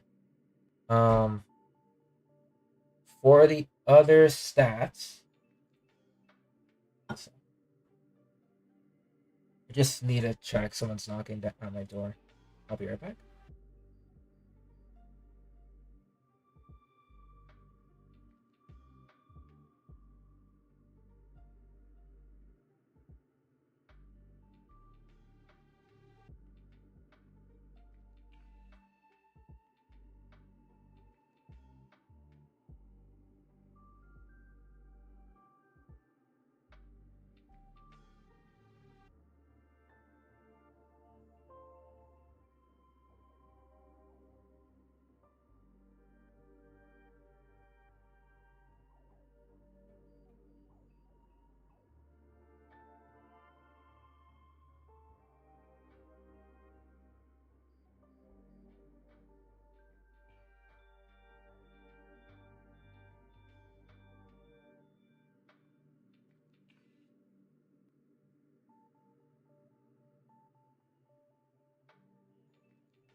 I'm back.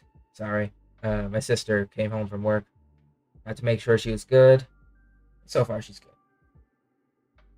You can say which. Yeah. I got Serval, Tingyun, Hook, Asta, and MC. Oh, actually. Give me a sec. Serval, Tingyun. I'll go for a lower difficulty in this case. Go for level 2.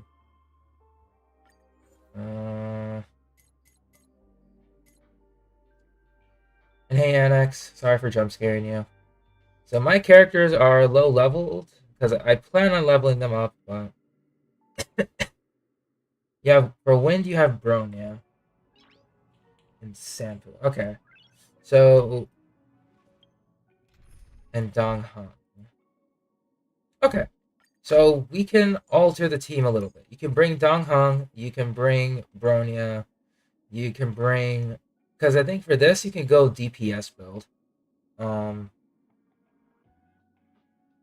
You can bring Donghong, you can bring Bronya to boost Donghong, you can bring Tingyun to boost Donghong, and then for fire coverage, yeah, bringing shield is going to be important. So you can bring fire MC to act as your shielder. And I'm just going to gear out my characters just to make sure. So in this case, he'll get Stellar C. Relics.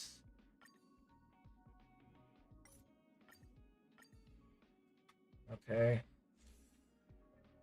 We'll see if we got not good pieces.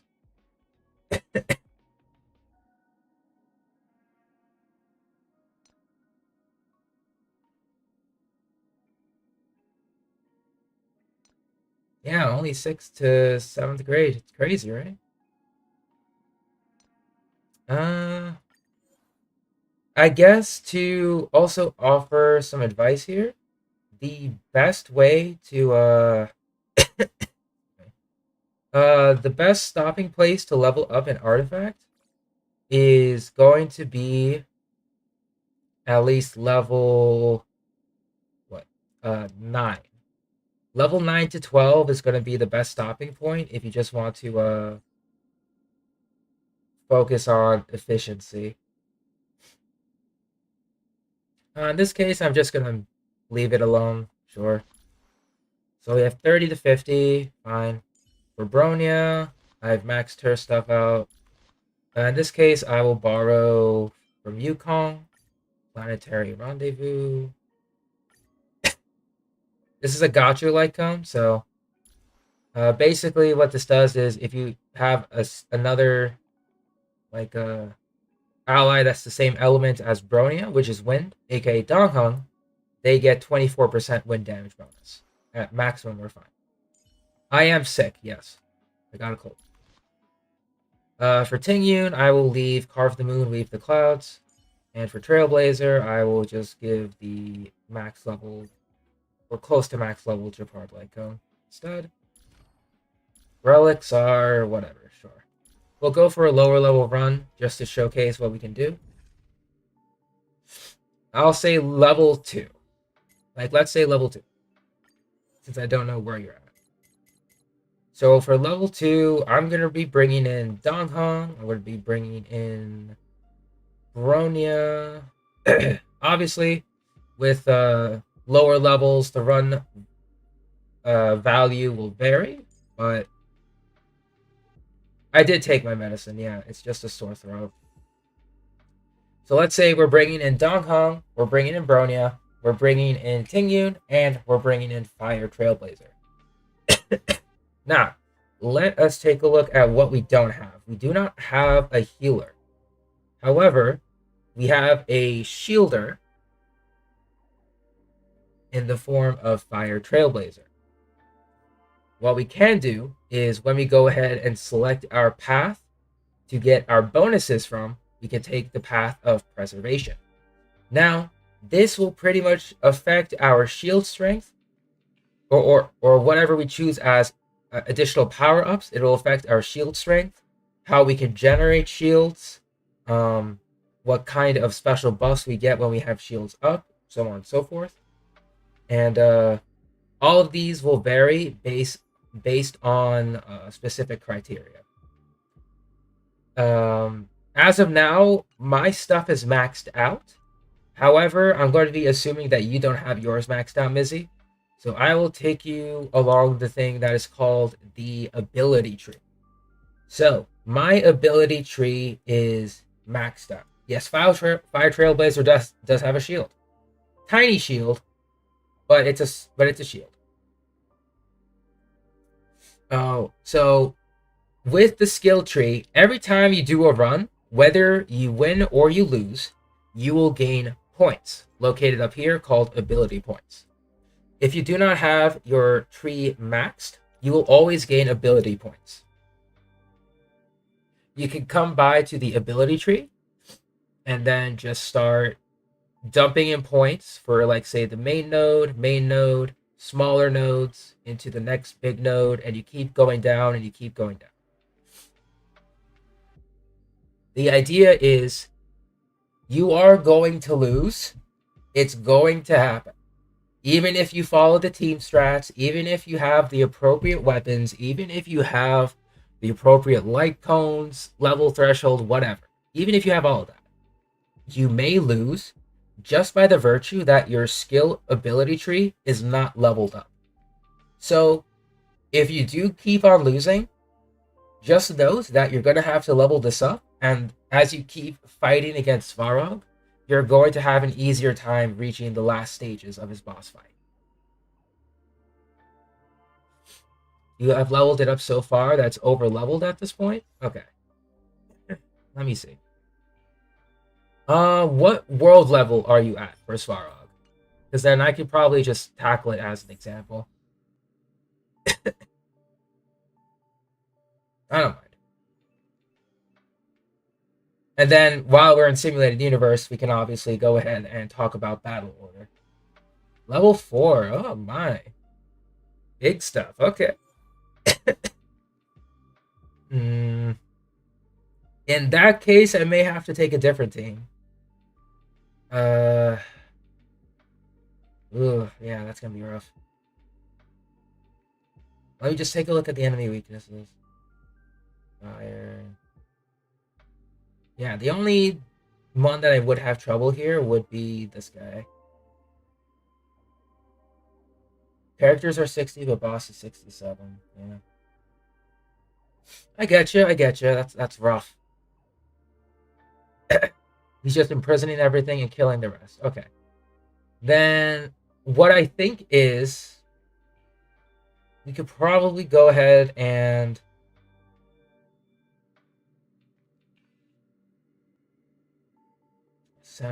level 4. Oh, this might. Oh, it's level 3. Yeah, it's level 3.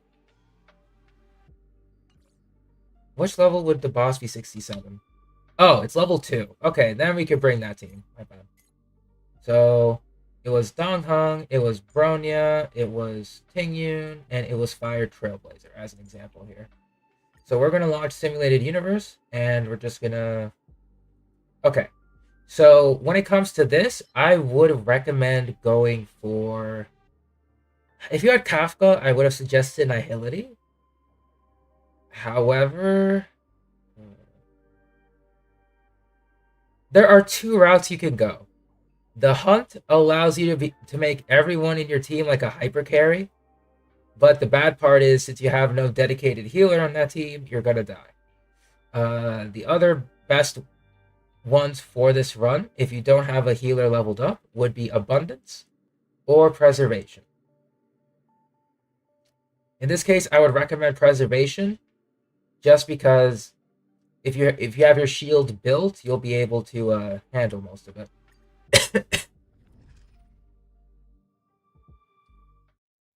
So I'm just going to go into level 2. And so let's start off with a blessing, and let's start off with a shield.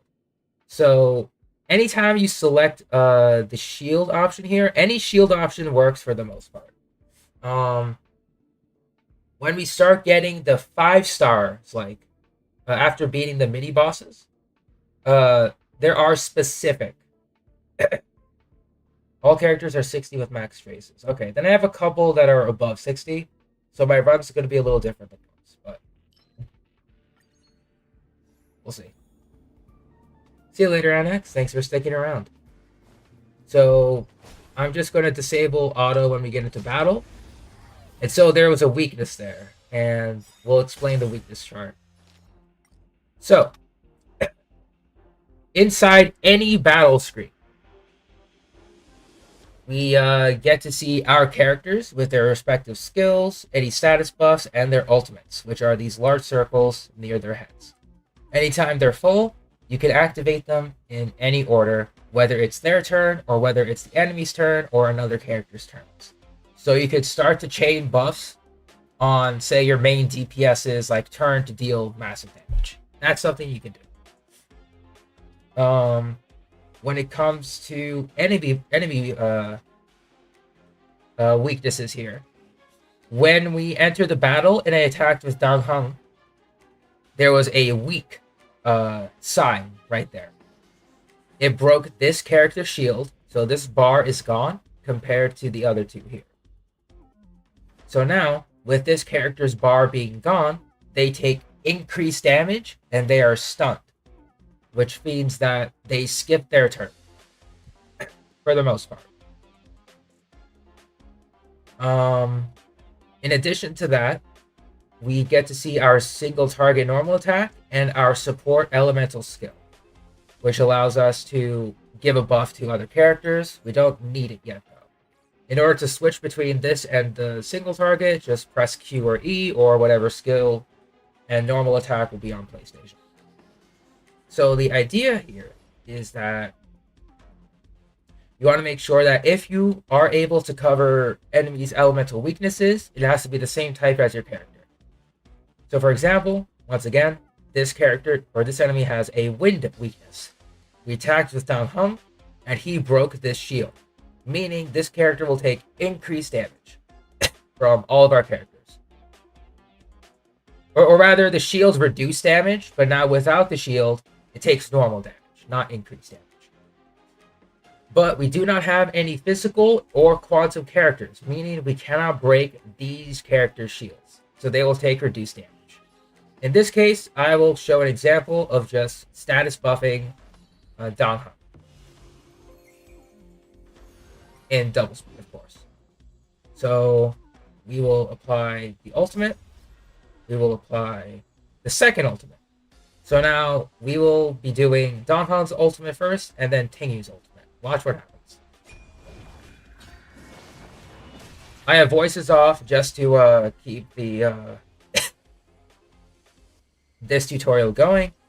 Also because I don't want the voices to interrupt. So now Tingyun's passive ability is to restore any energy to the target. With her idle on 6, she regenerates more energy. So it becomes very imperative to keep your buffs going. How did I get 2 ults? I used a skill first and then the ultimate after. If you're wondering how I got this ultimate almost up, in general, it's because of Tingyun's ability to refund energy to the target. So now the ultimate is up again. So I'll show an example of Bronya and Tingyun buffing up Dang Heng.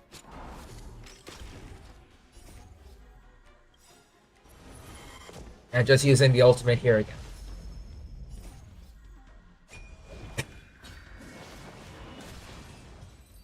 So yeah, my talents are low, but it is what it is.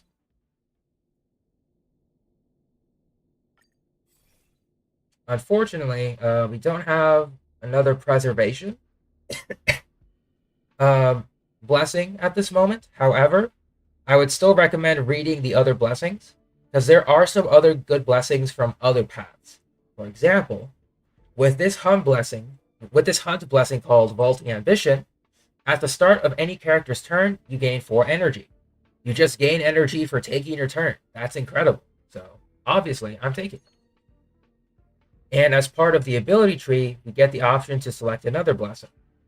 And so I can reroll again, because that's a part of the ability tree again, I can reroll.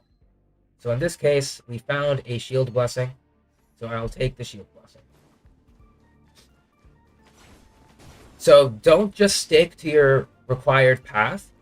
Try and see if there's anything else beyond that path. So for example, when I attacked the enemy that time, I attacked Donghong. Their weaknesses were physical and lightning. So if I attacked with Tingyun instead, this would have been a very different encounter, because both of their shields would have been down, but my mistake.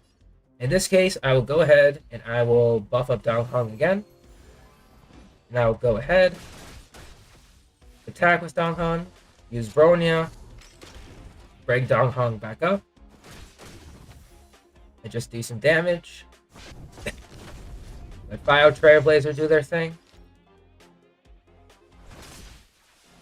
And you see, when I normal attacked with Tingyun, the bar decreased a little bit because she's lightning and the enemy is weak to lightning.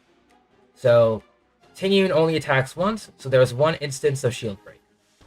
If one of your characters has multiple instances of, say, lightning or physical damage break, then you can break the shield quite easily and deal much more damage. And so in this case, we got another shield blessing, and now we get one of the main Eon blessings that we can activate in battle. We can spend points which are gathered by attacking, by basic skills, ultimates, or if the enemy attacks us. So if we have a shield, the damage based on this attack will be based on the total shield between every single ally. AKA, the stronger your shields are, or the more shields you have, the stronger that will be.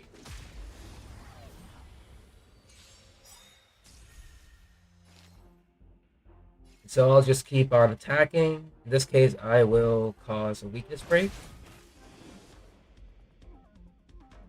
We'll use the attack here.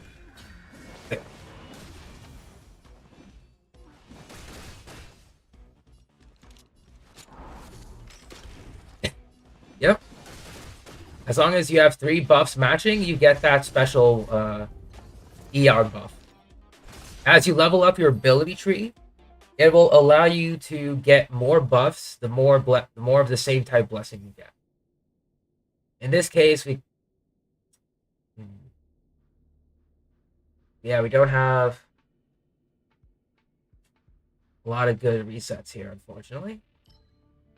We'll just take the destruction blessing for now. Sometimes you won't even be able to get the blessing you want, so don't worry about it. I will say with low skill tree, like if you have a very low skill tree, I would always recommend going into combat versus occurrence, because you have the chance to get more blessings. I'll let this play in auto battle for now.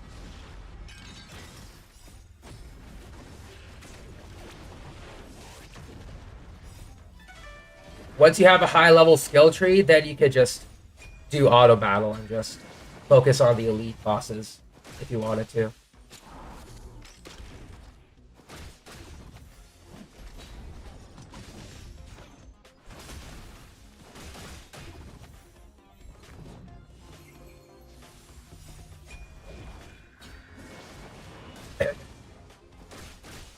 The combat portal will take you into a room where there's enemies, and you fight the enemies to get a chance for another buff.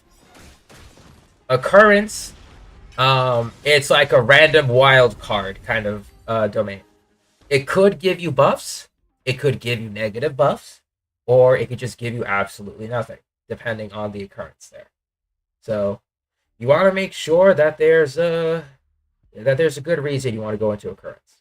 The only time you want to go into occurrence is if you have a high invested skill tree and high invested characters, or high invested characters, or both, that you could just speedrun simulated universe for like the rewards.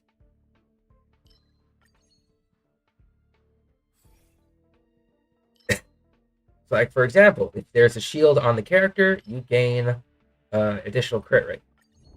So preservation is a very slow method of clearing a simulated universe, but it's one of the safest.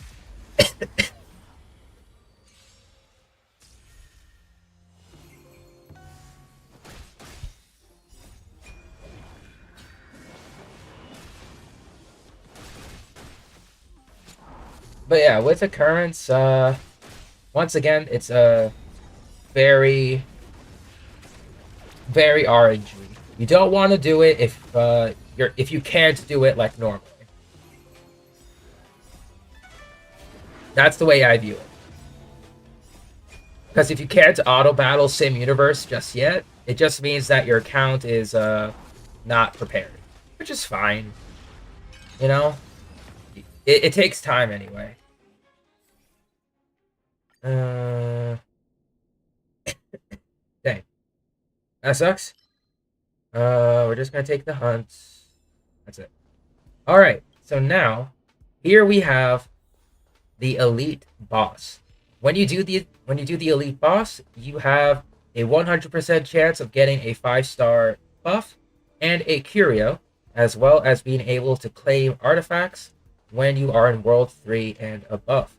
In this case, my ultimates are back up, but as you progress through the skill tree, you will get to that node where it's like, oh, when you enter an elite or boss floor, all of your ultimates will be charged to 100%. This will allow you to use your ultimates freely anytime before the elite boss or boss, just to progress through faster.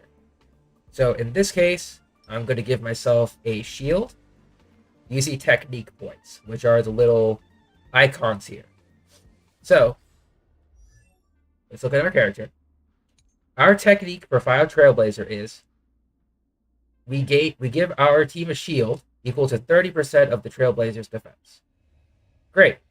When we use Bronia's technique, all allies' attack increases. Cool. When Dong Hung's technique is being used, his attack increases by 40%. So since all of this stuff, or since this team is just pretty much focused on getting Dong Hung to max damage, we're going to use Trailblazer, Bronya, and then Dong Hung. Notice these little icons right next to the character. These buffs are stackable.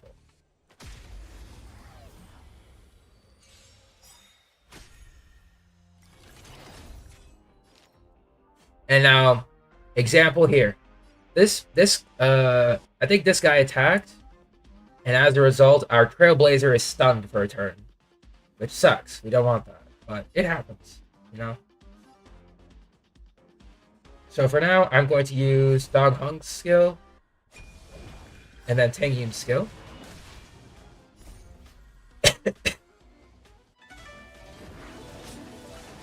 You can only use one technique, Mizzy, if in that technique's name it says this ability will wear off when the character switches off the field. Unless otherwise stated, all buffs can stack. Or if in the writing of the technique it says similar types of buffs cannot stack. It's weird sometimes. So we're going to do this.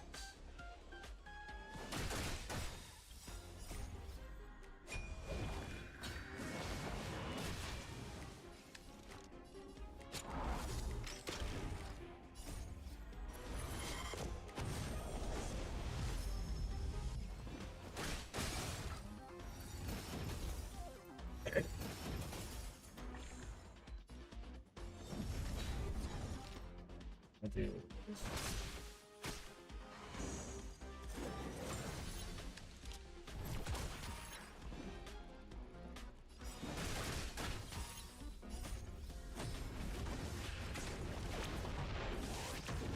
But yeah, in this case, I would only recommend auto battling.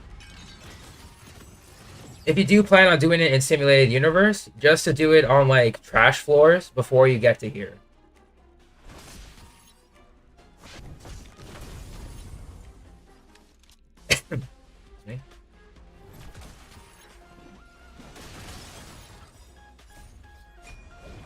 If you don't have good teams to just auto battle, once again, just take it easy and don't worry about it. But yeah, for the most part, with this team, you just want to focus all buffs towards But when it comes to preservation, I want you, Mizzy. if you're going to be using this path, to focus on this word here, quake damage.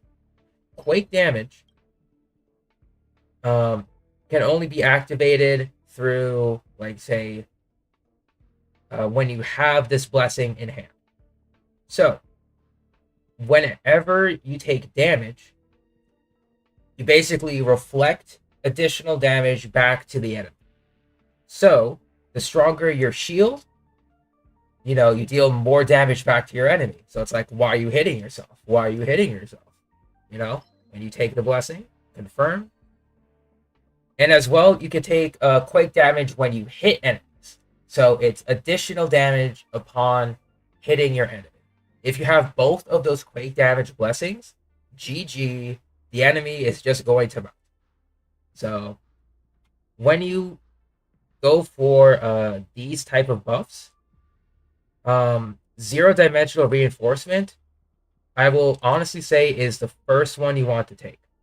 Because now, every time you activate the shield or Klipot's special ability, all hits become crit hits 100% of the time. For every shielded character, the crit damage increases by 15%. So it's 100% crit rate with, at most, 150% crit damage. So, and then if you happen to get more blessings, and then increased skill tree, get this one second. So, like, when this is used, all allies gain a shield that is based on max HP for 2 turns. And Amber is this ability. When a character receives damage that exceeds the max damage that can be absorbed, the excess damage is negated. So pretty much, you still maintain your shield and you don't take any additional damage. However, for damage-based builds, or if you want to use, if you're planning to go on damage focus, you can go for this first or this first, depending on your characters. However, I almost always recommend getting the guaranteed crits. And this is actually the perfect run. So, sometimes, yeah, it takes a while to understand the tutorial. You may have glossed over it, Mizzy, but that's what happens. So, that's okay, Mizzy. Now you know.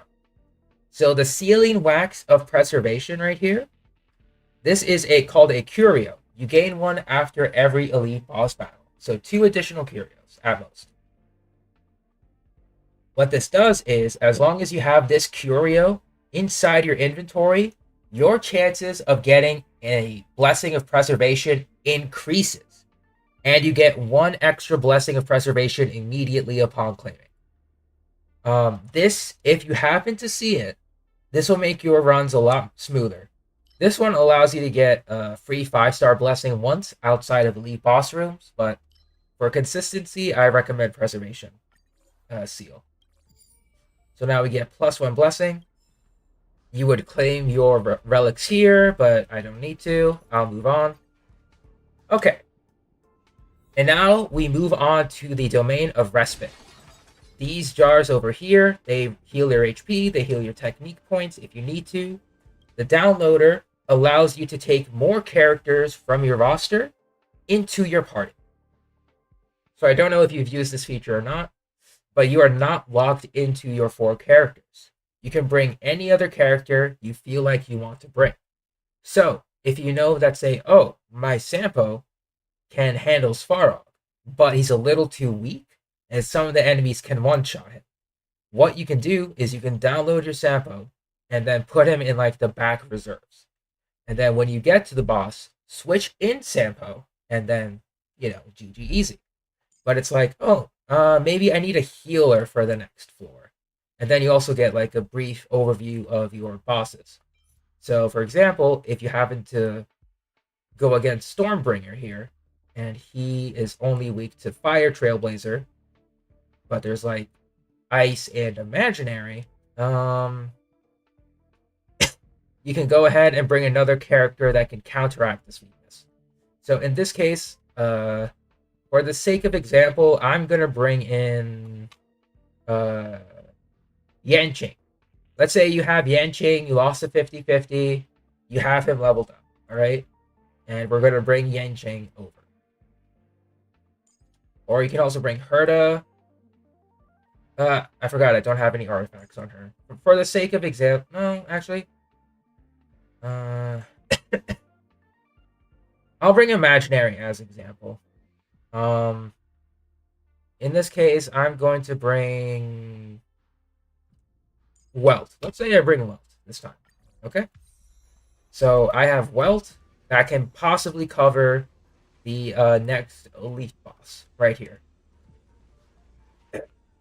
I could have also bought Lune, but I'm just going to assume that you don't have the highest artifact quality just yet. My Welt doesn't have the highest artifact quality yet. So, yeah. You can also get upgrades from Herta here. And then you can spend your coins, your fragments here to gain a curio, blessings, or more blessings. I would highly recommend you get the 2 random blessings just in case, because as you progress higher and higher, you don't need to stop by these Herta stop points as well. But I'm just going to take 2 random blessings. So, or enhance 2 blessings. So now 2 of my blessings are enhanced, which saves us some time near the end to enhance those blessings. We basically got them at a discount. So now we get more enemies. And then from here to the next boss, I'm just going to auto battle. And you can ask me any questions here. But basically, the same principles apply. If your team isn't strong enough for auto battle, then just do it manually. But if it is strong enough for auto battle, then just press auto and let the team do the work for you.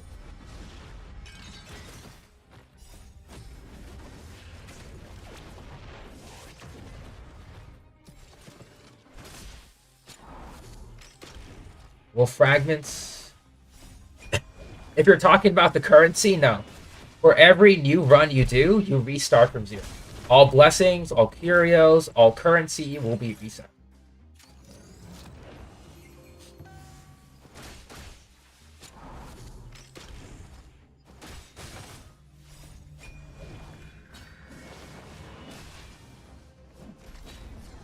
Yeah, I know. It sucks. It sucks. It would have made my runs a lot easier if all of the stats from the previous ones were kept. So now, in some other terms of blessings, sheer structure is another one you want to have. Because if you have quake damage, this increases the amount of quake damage the enemies take. So definitely take it. And in this case, as long as our characters are shielded, they can take crit damage, or if there's going to be like a large AoE situations, you could take Patch, and they gain a shield based on how much HP they've lost. So it's definitely not a bad blessing to have.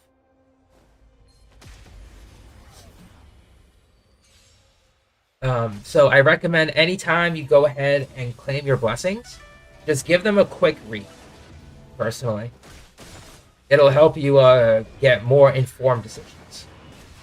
And it'll help you follow a path for future runs to go on a specific buff tree. Like if you're going Path of Preservation, I want to get these buffs. Or if you want to go Path of Nihility, I want to get these buffs. So on and so forth. A lot of them do involve reading, so that's unfortunate. Because, man, reading sucks. You know? Not a fan.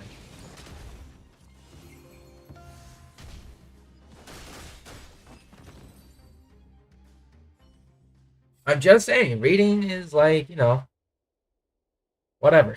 After applying Weakness Break, shield characters gain a shield that can absorb damage equal to 14% of their HP.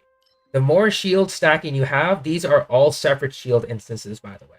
So if you lose HP, if you apply weakness break, if you inflict damage, like if they have different ways of getting a shield on, it will count as a different shield instance.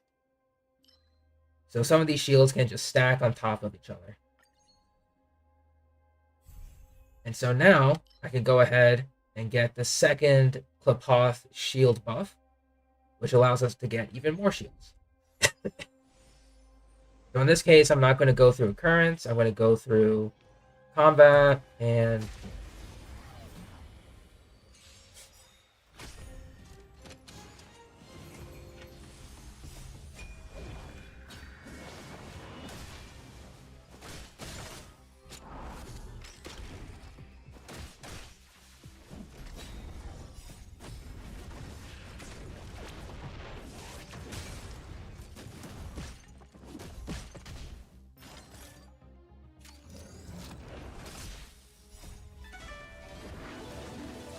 at this point, I just let the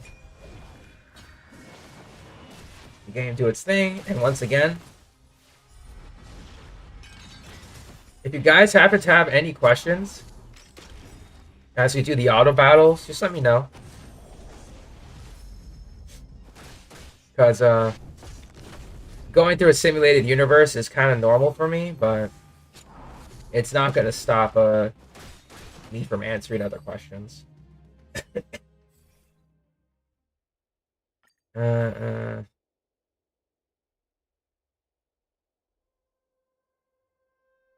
So, like, for example, after launching attacks, characters deal additional damage. So more damage based on HP is always nice. So this will be our next elite battle. So in this case, we didn't need to bring Welt, but it was good that we bought him nonetheless.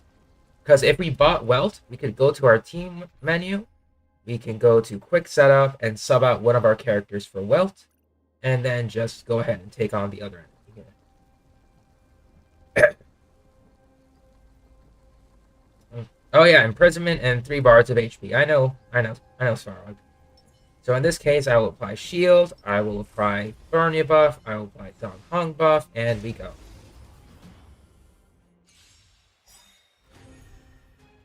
I will do this manually, just because. We're gonna do 1, 2, 3.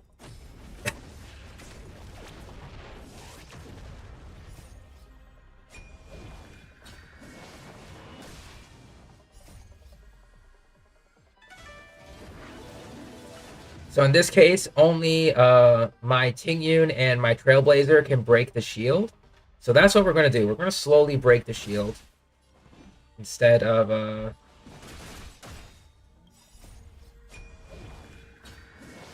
using any additional buffs here. So in this case, I will bring Trailblazer up so that he can get another hit in.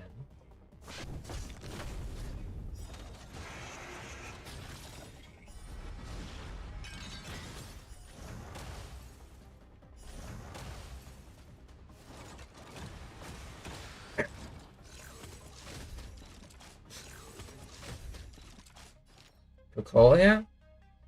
Oh yeah, once we get over there, that's going to be a different story. So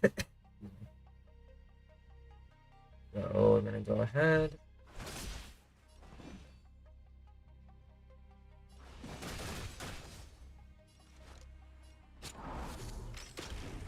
Bring more damage. Hey Jenny, what's up? I'm currently doing a simulated universe run to help Mizzy understand what she can do. So in this case, gotta be careful.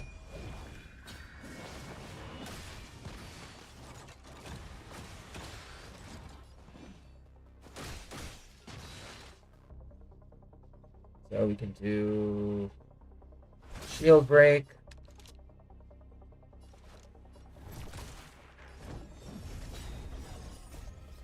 Lots of farming in Genshin, that's good.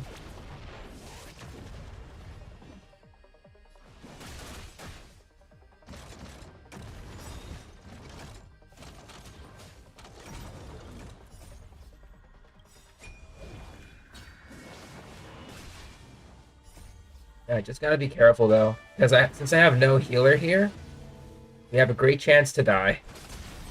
But since we broke the shield, we don't need to worry about that. And now we can start dealing more damage. Slowly but surely.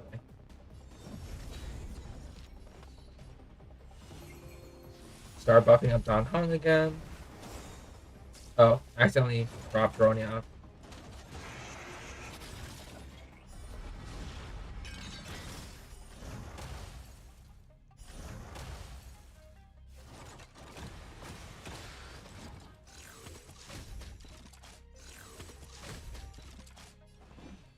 So we'll do...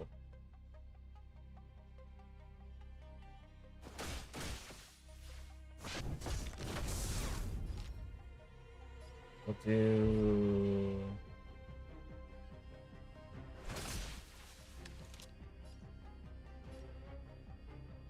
We'll bring Dong Hong up.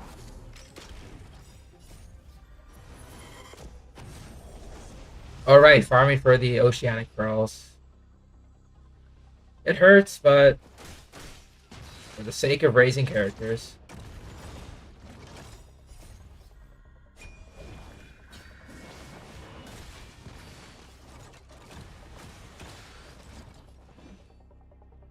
In this case,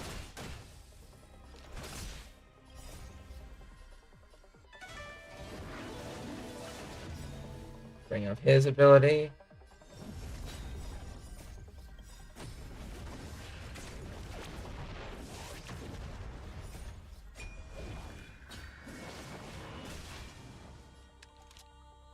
And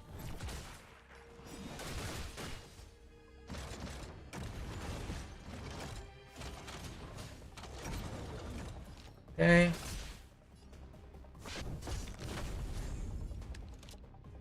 We can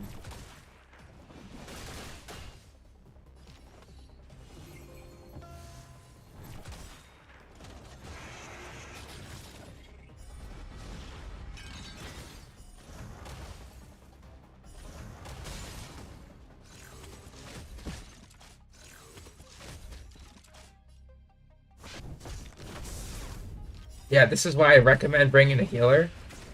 So if you have like Natasha or Bailu, something like that, I would recommend bringing them in place of, say, a Trailblazer or Ting. Either or.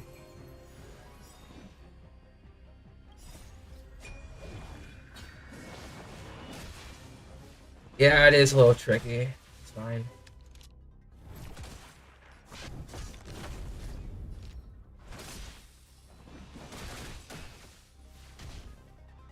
Almost dead.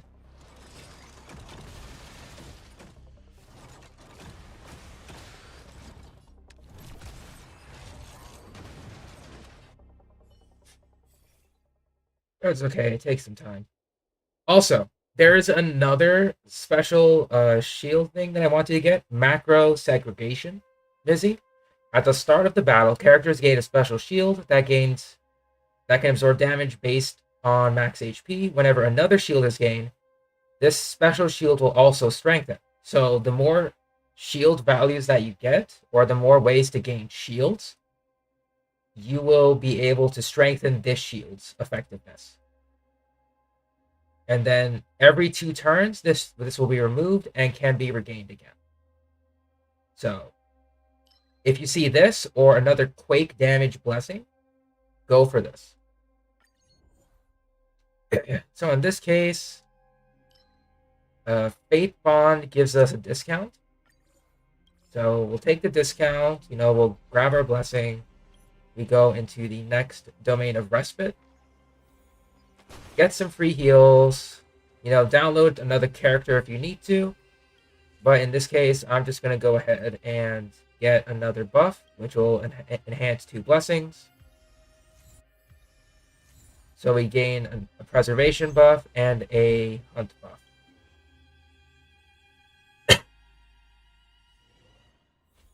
Generally, if the blessing has some really good usability, then yeah, you can pick it. But picking 3 of a kind almost always works. And so now we have a special event. So I will go for Tantalizing Reward, which is a 3-star blessing. We'll reset, and then we get another Quake damage blessing. So now this is the blessing where we launch an attack, and then they take damage based on our shield strength. So we now have stronger shield and Quake damage that increases based on how much damage we take and how much damage we deal. So when we get to the boss, this should be... we should see them melt, pretty much. I'll let this go into auto battle.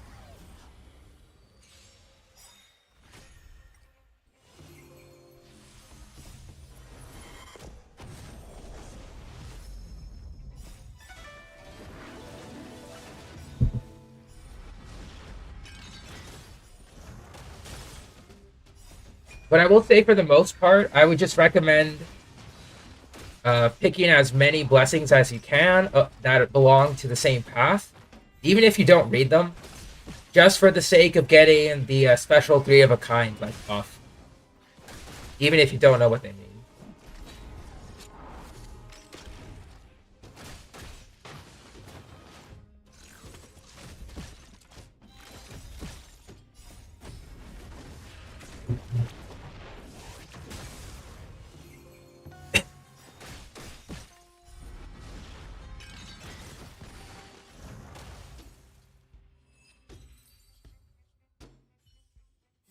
Okay, so we have increased crit damage. Yes, please.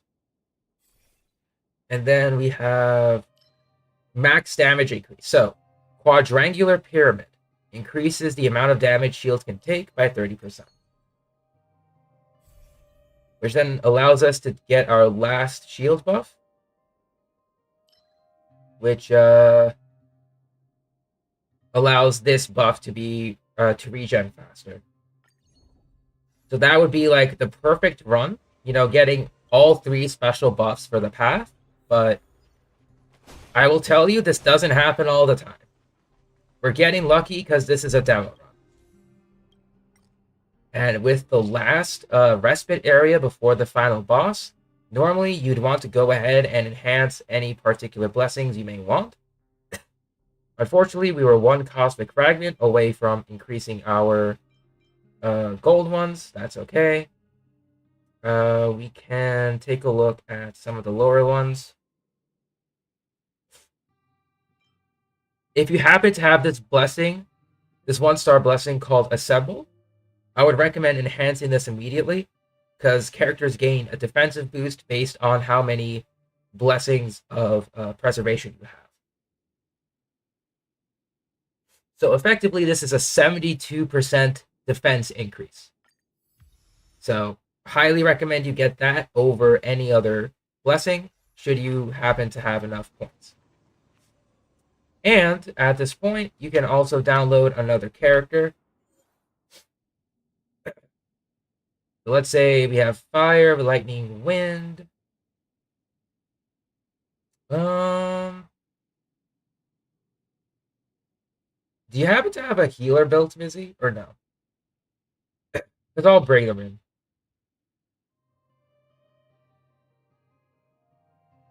Like Natasha, Bailu, Lynx, whoever. If you have no healer built, then I won't bring them. You do? Natasha, Lynx. Okay, so Lynx is going to be the better one here. So we'll bring Lynx in. Lynx is going to be better just because of her updated kit. I would tell you how to bring Natasha here, but for the sake of this team, since you want to have let's say Trailblazer active, you want to get rid of one of your buffers here.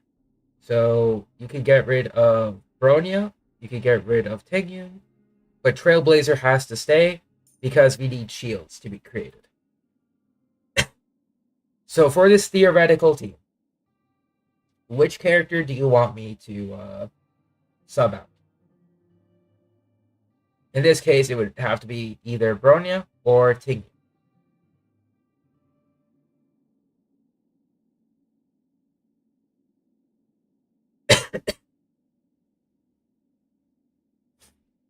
Sub out Tingyu. Alright, we are subbing out Tingyu.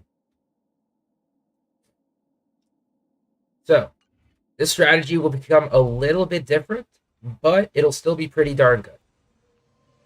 So now, you're going to enter the boss stage, which is Varl. And now we're going to use every single technique we have. Okay? Trailblazer first. Shield upon start of battle. Lynx's ability, special healing at the start of battle. Bronya, attack percent at the start of battle. And then finally, for Dong Hung, attack for him at the start of battle, and we enter.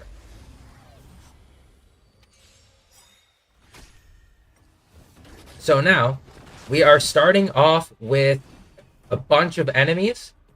So for AoE, in regards to that, start off with your Trailblazer if you have the energy for it. And then immediately go into your blessing. So that way, if your blessing is almost up, use your Trailblazer to deal some damage to Svarog, get the blessing up, and destroy all of the small minions around him. Next, what I want you to do is immediately use the burst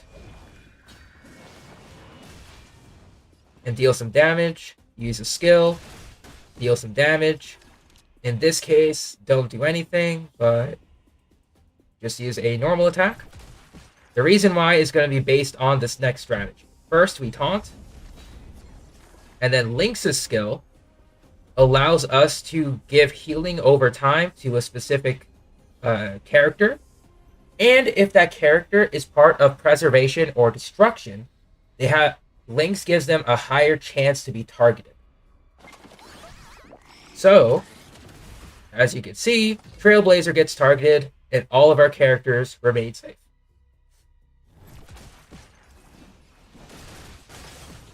Shield is broken. Just keep generating skill points. Now we're going to start buffing up Dong Hung. Bring him up. Save your blessing for the next wave, because you want to be able to just attack all the new enemies. In this case, don't worry about the smaller enemies. As long as you get Svarog's HP to 0, they all disappear.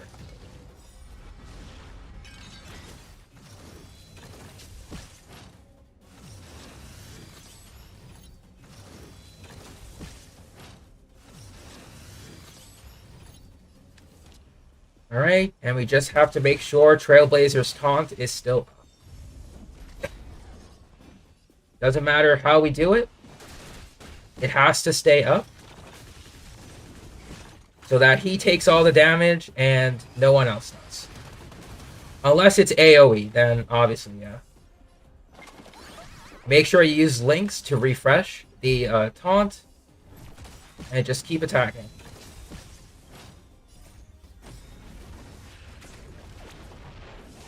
Natasha was the previous pick here, but just because of how good Lynx is with the increased aggro target towards preservation, I would recommend using her over Natasha here.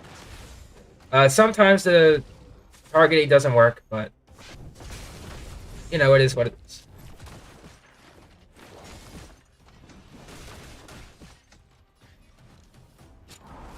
Anytime you can have Dong Hung do some damage, let him do some damage.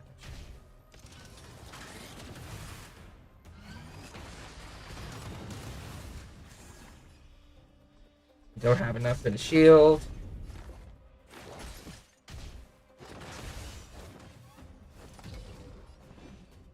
So bring the shield up.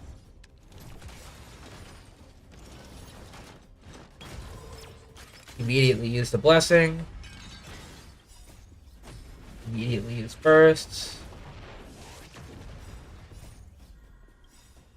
Just immediately use your bursts if you're able to, get some damage in before the enemy can deal more damage to you. Destroy the hand to stun them, or immediately destroy them, depending on how invested you are. And just slowly and surely refresh the taunt aggro. Just keep attacking.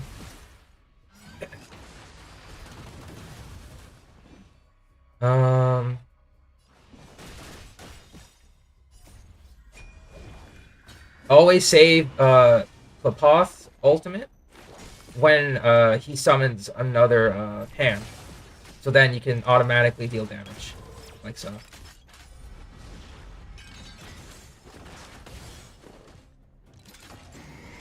So now he took our shielder. Great.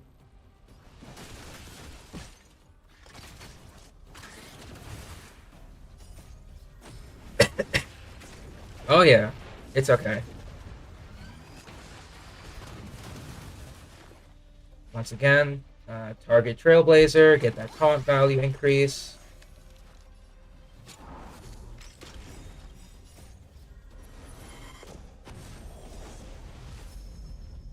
We'll get a heal in just in case.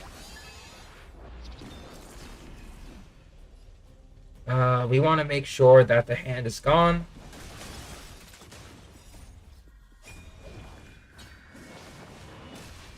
If he summons another hand, activate it.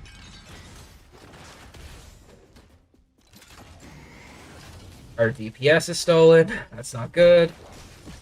Target the hand.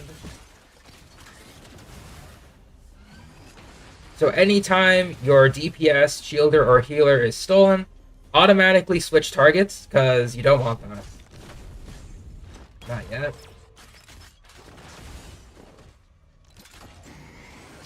Okay, thank you. That's very funny.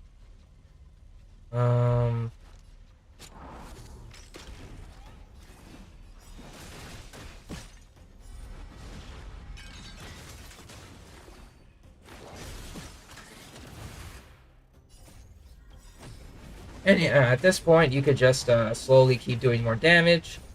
Just note that I'm dealing a lot of damage because my skill tree is maxed, so I'm getting additional stats in addition to the current buffs that we have at the moment.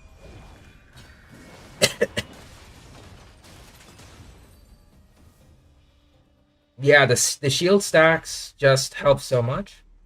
It's one of the reasons why preservation is the safest. If not, it's the slowest, but it's definitely the most safest path to go on in simulated universe, with abundance as a close tie. One with shielding, one with healing. But preservation is the easiest since you gain access to a free shielder in the terms of Fire Trailblazer, or if you happen to have Japard, also good. In this case, you can get your rewards and then log out, and that would be that for level 2 of simulated universe. I just need to go ahead and give my stuff back to the appropriate characters. All right. But yeah, your team is more than capable of handling this, for sure. Yeah, no problem at all, Mizzy. No problem. As a TLDR, or notes to take away from this, anytime you want to take a specific path in simulated universe, think about the characters you're bringing. If your characters are focused on shielding, or have the capabilities to shield more than not, go on the path of preservation. If your characters have a strong healer on the team, go on path of abundance. If your characters are focused on damage, path of the hunt. Elation, Nihility is the strongest with Kafka. You could go without Kafka, obviously, but with Kafka, path of Nihility is just cakewalk. Oh yeah, I forgot about this. I was gonna explain this as well when we were in the parlor call, but pretty much in this menu, you gain access to basically the Adventurer's Handbook. Just complete specific quests. You gain access to your daily commissions. You get this after completing a specific amount of time in Belobog, which would be the first planet you visit. And then you can do any amount of these missions in any order in order to gain specific rewards. In this case, Trailblaze XP, Stellar Jade, credits, Artifact XP, and Character XP. So, and the higher you go with your equilibrium level, the greater the rewards. So obviously your rewards may not look like mine, but they will look like this over time. And then finally, this is like your main window here that will showcase everything you need to know. And in terms of like specific areas and such. So for example, in Simulated Universe, if we go to this tab, it shows us how many points we have and what types of worlds are available. The Golden Calyx is basically the character, weapon, and Mora or credits in this game. Basically your money. They are all characterized underneath golden. Each of these are unlocked on the first planet. There is no other planet that these calyxes are open. They are open daily, and you can do 6 runs at a time. When you are in Trailblazer, say 1 to 20 or 1 to 30, these are the only calyxes you are going to be looking at. You're not going to be looking at anything in regards to artifacts, aka Cavern of Corrosion. These are things you're going to be looking at from Trailblaze 40 to 50. Maybe even probably 50 into 60. No problem, Izzy. Take care and best of luck on your next Simulated Universe run. But yeah, right now there's a double event going on for the calyxes where you can get double rewards up to 12 times. So I'm going to be doing that this time around. So Crimson Calyxes are where you get your Trace Ascension materials and your Weapon Ascension materials. Depending on the type of character of the path or the weapon, you only need to go to any one of these calyxes. So for example, let's say you lose to 50-50 to Clara, and you also want to build physical MC, and you have 2 destruction light cones. And Clara and MC are both destruction type characters. That means you only need to farm Bud of Destruction to progress their character progression versus having to do like, oh, Monday is MC and then Wednesday is Clara, and then you have to wait another couple of days, and then Sunday is where everything is open at the same time. So as long as you know which path the character or weapon is on, you just need to farm that specific calyx. It's a lot easier than Genshin, but unfortunately, what that means is that everything in terms of stamina becomes much more valuable. Meaning, if you have, say, 2 destruction, 2 preservation, 1 hunt, 1 abundance, 1 harmony, 1 nihility, and you want all of them to be leveled up, you have multiple different calyxes to go through. So you want to make sure that you go for each calyx in a orderly fashion and prioritize, which characters need these the most. As a general thing. But obviously with Genshin, as long as you focus on your first 4 to then focus on your second 4, you can then focus on anything else outside of those first 8 characters. Because you need 2 teams to tackle on the Memory of Chaos, aka this game's version of Spiral Abyss, which I will show you very shortly. After that will be the Stagnant Shadow. These are your world bosses. These will drop only the Ascension materials. They do not drop artifacts. That's the big difference between Star Rail and Genshin, where you can farm world bosses, and then get Gladiator or Wanderers. In Star Rail, you just get the materials and you leave. That's it. You don't need to over farm too much if you are at a low Ascension rank level, or a low Trailblaze level. Because I only farm world bosses right now because I am guaranteed 5 at a time, which makes my runs a little bit less. When it comes to different types of characters, you are going to need different amounts of these world boss materials. and it actually differs between 4-star and 5-star levels. So that's going to be very important as well. But before that, before I show you character examples, Cavern of Corrosion are your artifact domains. You gain access to these at around level 30, 40-ish, I think. Don't do them. You know, same as Genshin. If you're low level, have no chance to get guaranteed 5-star artifacts, ignore them. You know, plain and simple. At Trailblaze 50, you are guaranteed 1 gold artifact, and then a chance for a second gold artifact. At Trailblaze 60, you are guaranteed 2. So I would say minimal farming starts at 50, and then maximum farming for your Trailblaze or for your characters will start at Trailblaze 60. And then the best one to farm would be the Path of Drifting, which allows you to farm Musketeer, and then the Healing set, which is good for Natasha, Bailu, Lynx, etc. And Musketeer works for practically every other character in the game. So this is the best bang for your buck when you start farming at Trailblaze 40 to 50, and then start dedicate your farming at Trailblaze 60. Dedicated farming at 60 means like, you have all of your fuel saved and you're ready to go. That's what I mean. Then you could start farming for other pieces. Or if you have the Omni Synthesis, you've been saving your relic dust by trashing garbage artifacts here, you can go ahead and start getting some 5-star pieces. But yeah. But TLDR, don't touch this until 40 to 50 and start seriously farming at 60. Echoes of War will be your weekly bosses. At this point in time, we only have 3 weekly bosses.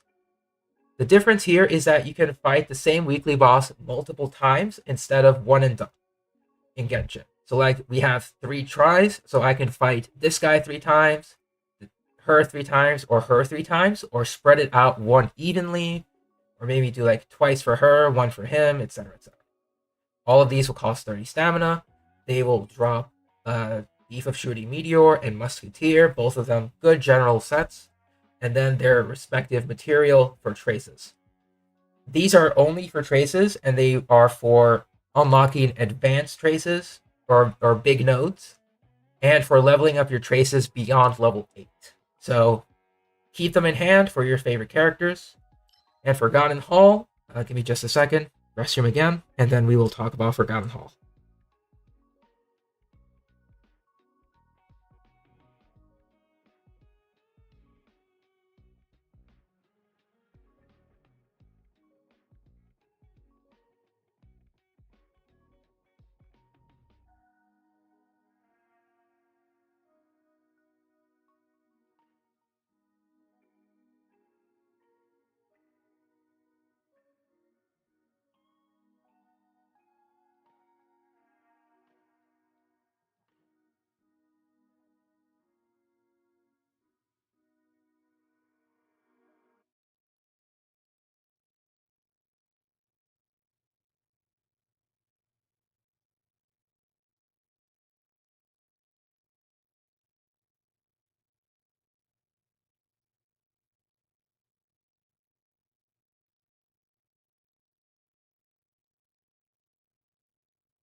All right, and back. So at this point in time, we have the original memory called so the Memory of Chaos, our first set of floors, 15 in total, is called The Last Vestiges of Towering Citadel. This is the first one that you will take. It's basically the Spiral Abyss floors 1 to 8. And of course, if you're unable to progress, it's just a simple case of leveling up your Trailblaze level, then your characters, their weapons, relics if you get to that chance, and re-challenging it. Very simple. Voyage of Navis Astrager. This is called the Memory of Xianzhou. This is unlocked after you finish a specific part of the Xianzhou story quest. It is basically a specialized version of the Memory of Chaos with Xianzhou enemies, another place to get more rewards. And then finally, we have Memory of Chaos.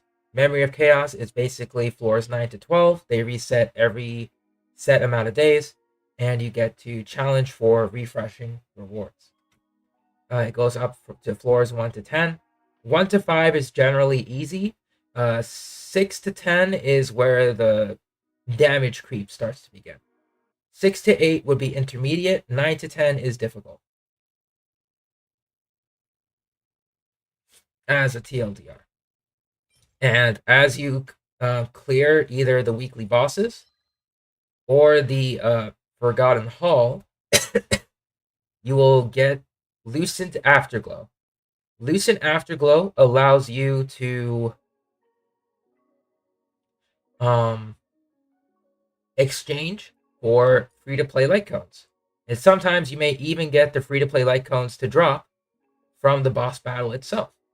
This only happens in like higher equilibrium levels. I think when it's like levels, when you're at Trailblaze 60, these have a pretty high chance to drop.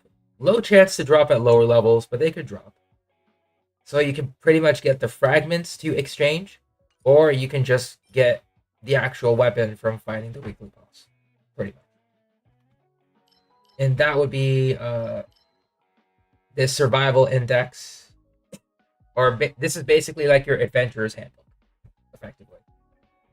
That'll show your progression, that'll give you your commissions, and that'll give you information about ley lines, bosses, relic domains, and then weekly bosses, and the Memory of Chaos. So, any questions so far up to this point in time? I'm just going to clear my commissions at this point before I continue.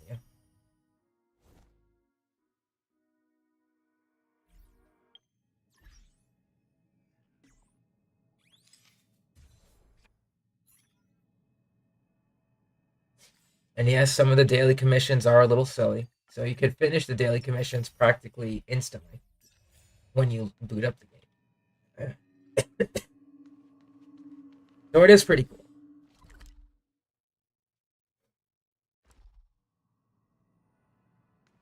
Alright, so let me see here. What else do we need to cover? Oh yeah, we never really covered the battle screen. Whoops. So, one of the options that I recommend you turn on is when you go to your options menu and you go ahead to, where is it? I think it was no. Other settings. Yeah, other settings here. Hey, Steph, how you doing? I would highly recommend you choose character action value in battle, and I'll explain why. But in this case, welcome to stream, Steph. Well, we went over in terms of the topics. What is Star Rail? How to play Star Rail? Different types of gameplay towards path, elements, reading the character screen, going through team building, the gacha elements of this game, and now we did a simulated universe run, and now we're going to read the battle screen, aka just how to understand the battle screen in Star Rail.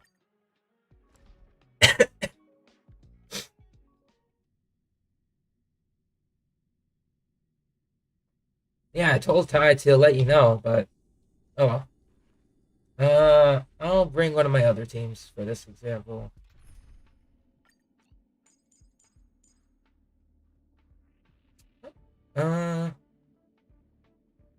I'll bring a hyper carry blade, sure.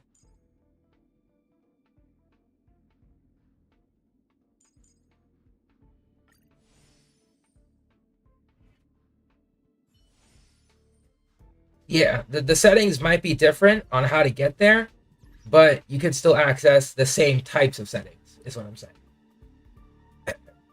But the settings that I'm asking to turn on is display character action value in battle, This will be very important when it comes to understanding one of the new elements, which is speed,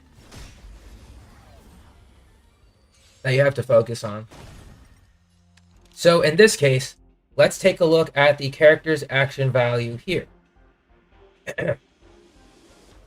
Right now, based on the speed of our characters, Bronya is at 118, Blade is at 111, March is at 108, Lynx is at 106.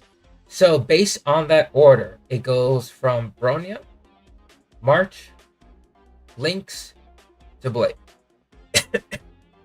So this just affects the character order based on ours, on our speed levels. And then the enemy speed levels are factored in. So these two characters must be faster than March, probably at like 110 speed at least. And then these two are much slower than Blade, so they go last. These types of values are called their action values. And basically, the lower the number, the faster they go in terms of in terms of team order. So these guys will come in second, March comes in third, Lynx fourth, Blade fifth, but then it cycles back to Bronya because these two are extremely slow. If that makes any sense to you guys. Also, I have character voices turned off so I can explain during this quick overview. Not quick overview, but overview of Star Rail.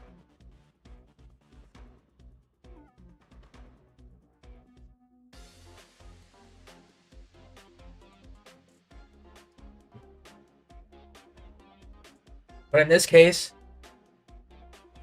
I'll be utilizing Bronya's skill. So her skill debuffs an ally, allows them to take action immediately, and then increases their damage by 49%. This would be, to come up with a comparison, this would be like if I were to target Blade. So like, just take a look at Blade on the left-hand side. Blade is all the way down here, but if I target Blade, he immediately cuts the line and takes the next action, which is what I want to do. So I will do that. And so now Blade can immediately take action instead of taking the fourth action in a turn. And so we attack with Blade.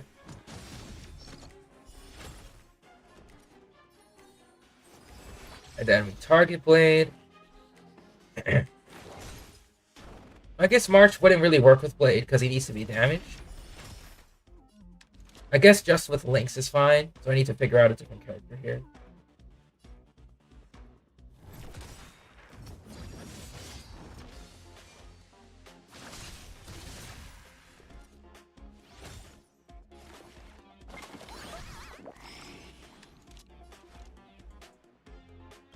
I'll let Blade finish this off.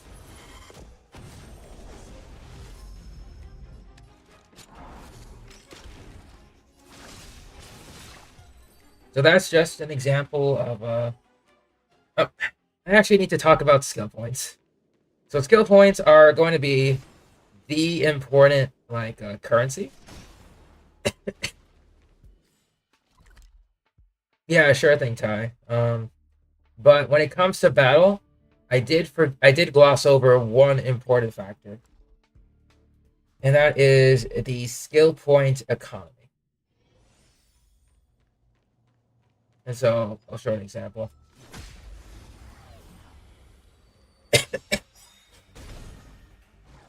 So if we take a look on the bottom right hand side of the screen, where the single target and the support buttons are, it'll look different on PlayStation, I assume. We get this little resource called skill points. Skill points are shared across the entire party. Maximum of 5. There is no way to give the party skill points at this point in time, whether through skill or ultimate. So everyone's skill point dependency is dependent on this amount. So what this means is that if you have characters that require skill points, such as Sela, they are known as skill point hungry, which means they need a lot of skill points, which means that your supports need to be either skill point neutral or they need to use their skills a lot less. So in this example, Bronya can buff Blade every single turn if I wanted her to, but that would pretty much put my skill point economy into negatives because I keep buffing Blade, that's -1, and as a result, my other support characters may not be able to cast their heals or their shields. So a general point of attacking is to use a skill, basic, skill, basic in order to charge up skill points. This will vary from battle to battle, but that's the general idea. Depending on the type of battle, you may need to change your skill point economy.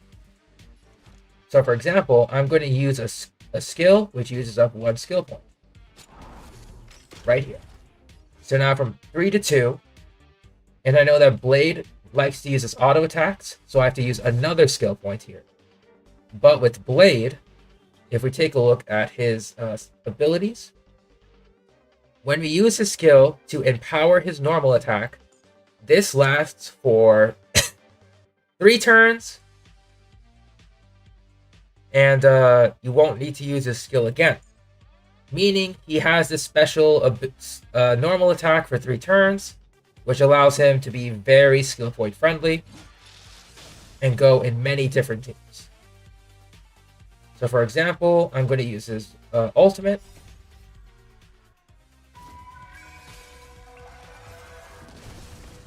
And then I'll use his normal. And so now we have March. And at this point, we used up 2 skill points. And we have 1 skill point now. At this point, the best idea would be to regen skill points. So I'm going to normal attack with March. That gives 1 skill point. With Lynx, I have a special use for her. With Lynx, when you use her skill, they can regen HP based on Lynx's HP. But if the target is on destruction or preservation, their aggro or the chance of getting attacked will greatly increase for 2 turns. So we can go ahead and target Blade. And so now when these 3 enemies attack, they have a higher chance of attacking Blade. So let's just attack normally. I'm not going to use Bronya this time. Blade gets attacked. Bronya gets attacked. Blade gets attacked. So as you can see, he gets attacked twice. But over a longer duration of battle, we might see a better use case here. And anytime you see that your characters are low on HP, just use the emergency heal. Never hurts.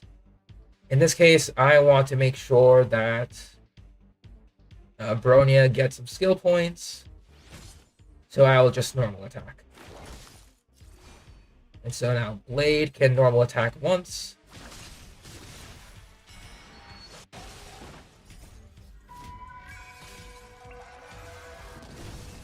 Like so. So that would be an example of the battle order. It just simply follows the character's speed.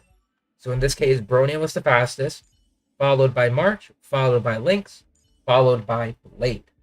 So pretty much what you want to do is that dependent on how fast you want to make your characters, if you have a Bronya, you can make your Bronya either slower than your main DPS or faster than your main DPS. So she can generate skill points for your main DPS to use.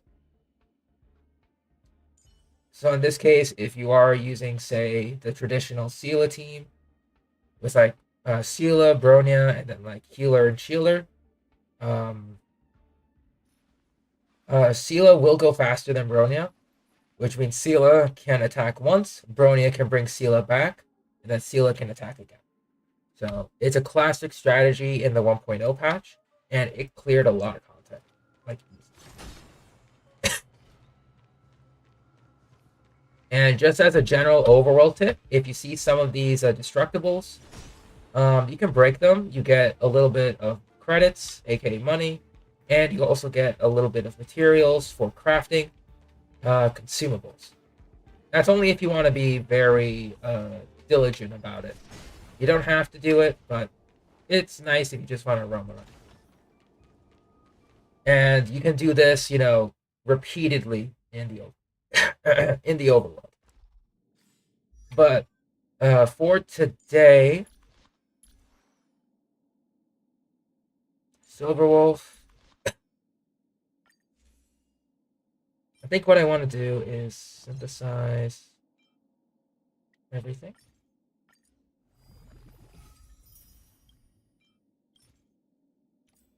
Don't know how many I need here.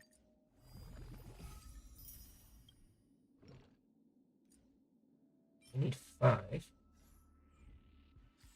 I do have the spare materials here. We'll use that. So I want to make sure that my Silverwolf is close to max at this point, because Lynx is almost maxed.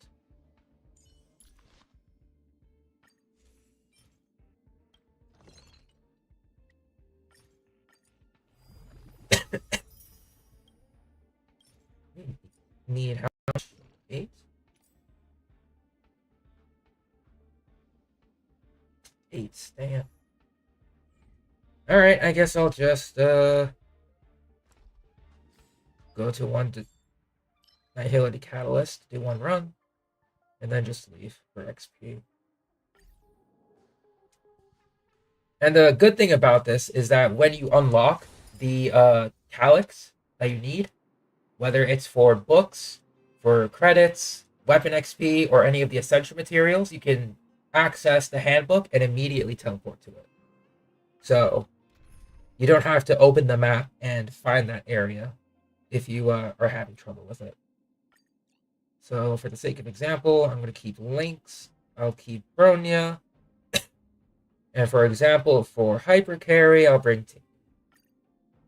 Go.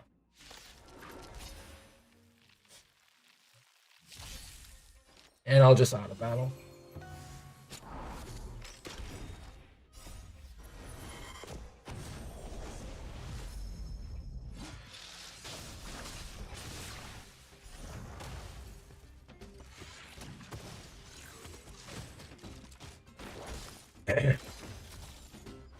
I think with the auto battle, if the character isn't low HP enough, Lynx won't do anything with their skill. Like, it matters though, but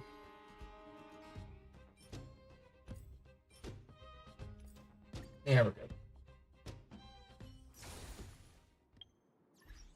We'll go ahead and synthesize.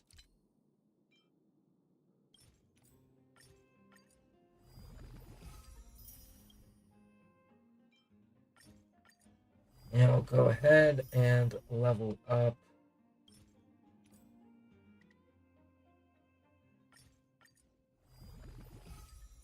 Silverwolf's Lycon as well.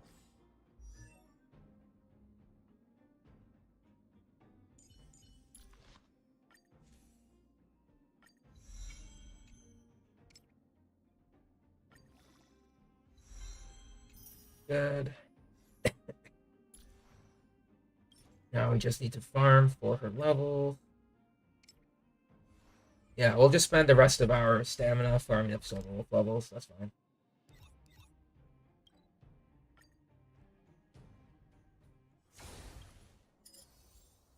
So make sure that if you ever come across this part when you are playing Star Rail, just make sure to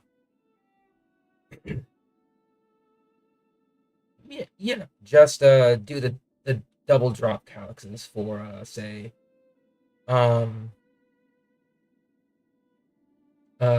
XP for weapon or for character. And maybe some credits as well if you're starting to kick the bucket in terms of XP. Excuse me. In this case, what team do I want?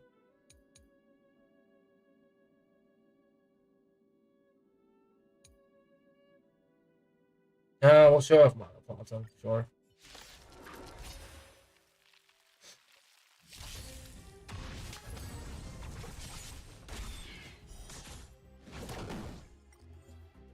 And at this point, let's bring the voices back.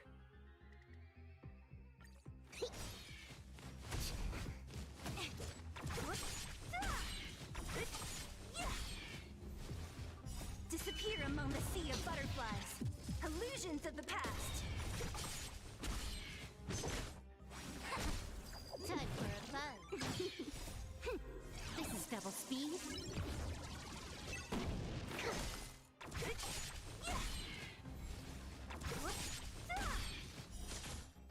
Disappear among the sea of butterflies.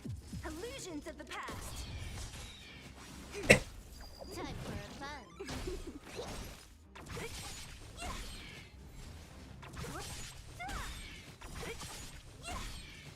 Disappear among the sea of butterflies. Oh yeah, a lot of people do. Illusions of the past.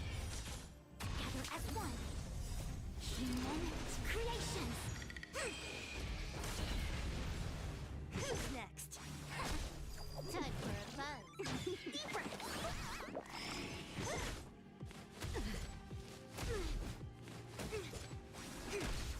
Time for a fun. This is double speed. But yeah, with teams like Monoquantum, Who's next? especially with Silverwolf, it just makes a lot of auto content Among the easy. sea of butterflies. Illusions of the past. My favorite 4 characters, like all time, And awaken. Time for a fun. at this point,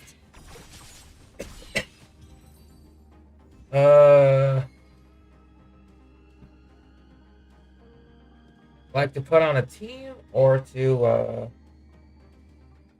I guess just in general, it would have to be Sela, Jingyuan, Dong Hung Il, and Blade. Yeah, they're just too cool, man. Ushwar's nice, but she's more on the cute side.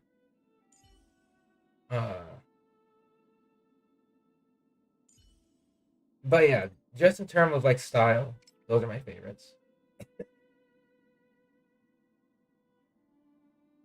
I think for the next, yeah, we'll do XP again. Then we'll spend another 6 on like credits. I'm starting to get broke.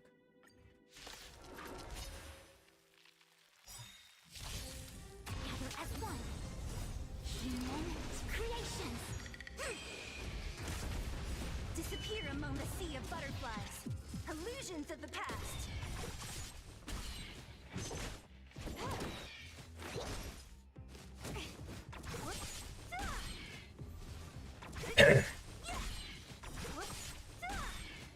Disappear among the sea of butterflies. Illusions of the past. Yes, Fushuan is the only healing character that doesn't require any Time eidolons. for a fun. Mostly because it's on her ultimate. Disappear among the sea of butterflies. Illusions of the past. Converge and awaken.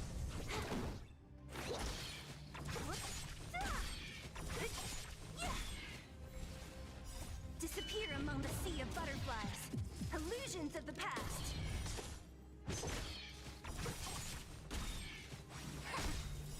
Human creations. Time for a fun. It's a very small heal if you don't build for it, but Who's next? it's a pretty nice heal Among the sea of overall. butterflies. Illusions of the past.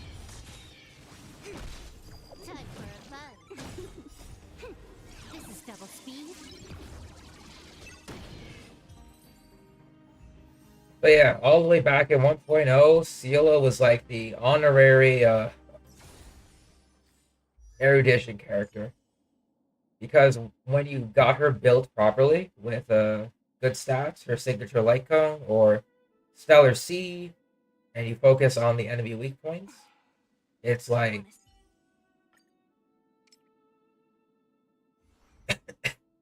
pretty funny. What we'll do is 33. I'll drop some fuel. We'll drop 2. And we'll go for 6 rounds.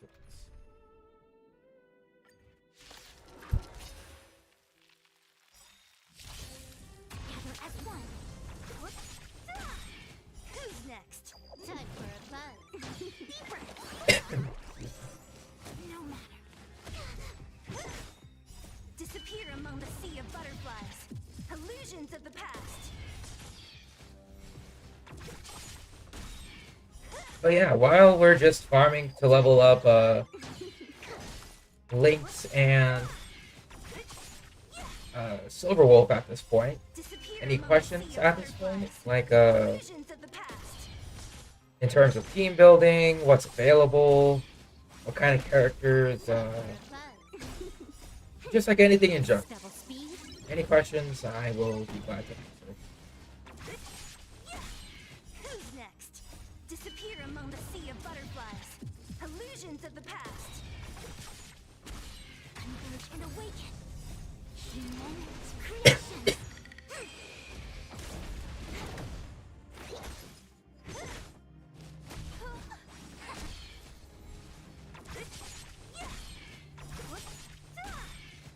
Disappear among the sea of butterflies. Illusions of the past. Who's next? Disappear among the sea of butterflies. Illusions of the past. Time for a fun. Good.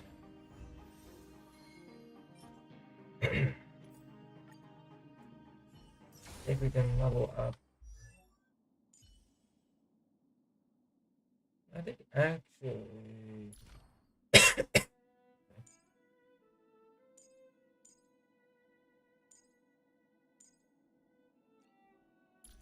I think Lynx's healing would benefit more. Yeah, we'll level up Lynx before Silver Wolf.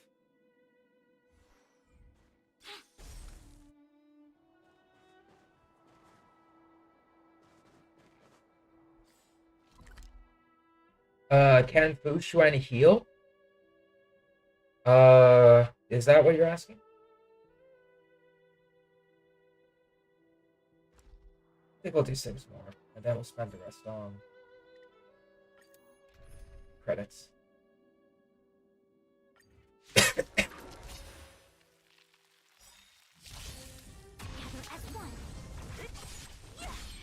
Who's next? Time for a fun. This is double speed. Yes, there's 5 quantum characters.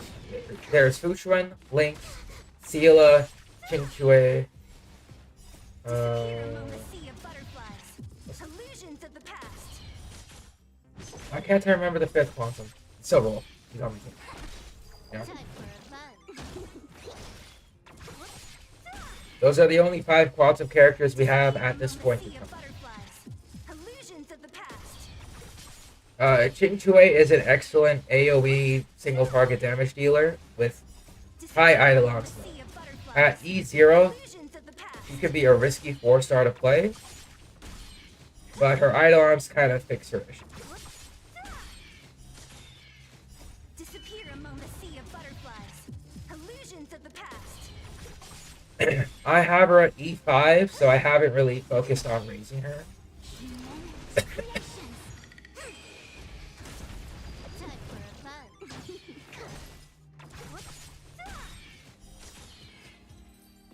Good.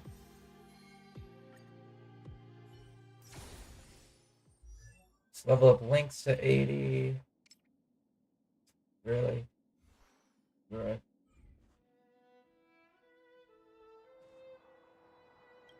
Ching Chui and Mono Quantum is pretty good. I might only need 3 minutes, so we'll just focus here. Ching Chui and Mono Quantum is good only if you have Silver Wolf.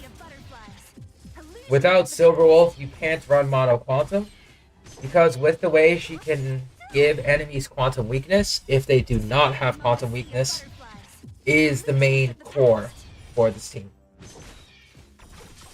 Without Silver Wolf, her effectiveness in Mono Quantum or any Mono Quantum team drops significantly. Disappear among the sea of butterflies. Illusions of the past.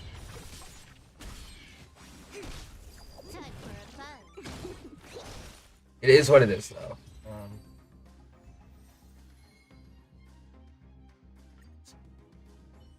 Because, like, when she is in Mono Quantum with those appropriate... with those appropriate buffs and such, she becomes really good. Okay, I think in this case I'll just save until... Actually, we can go ahead and do some Memory of Chaos. Do you want to enter the Forgotten Hall? So, the Forgotten Hall will be unlocked with a special quest. Once you complete the quest, it takes like a minute or two.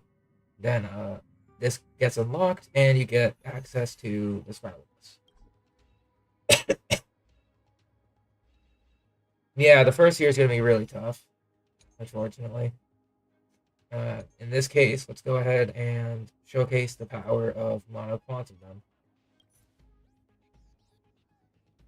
Yeah. Mono Quantum, Mono Imaginary. We can do that.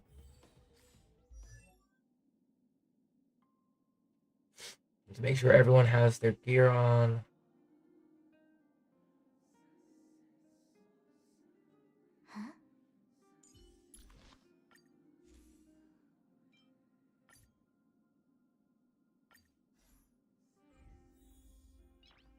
Do you want to enter the Forgotten?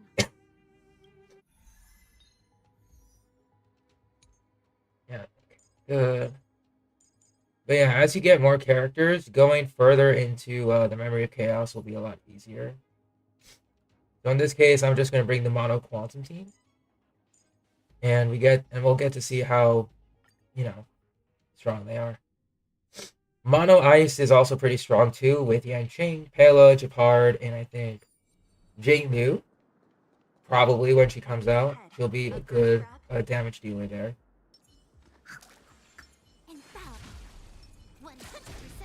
Mono Lightning, good with Jing Yuan, but we'd have to see. In this case, I'll just manually control it. Don't mess with me.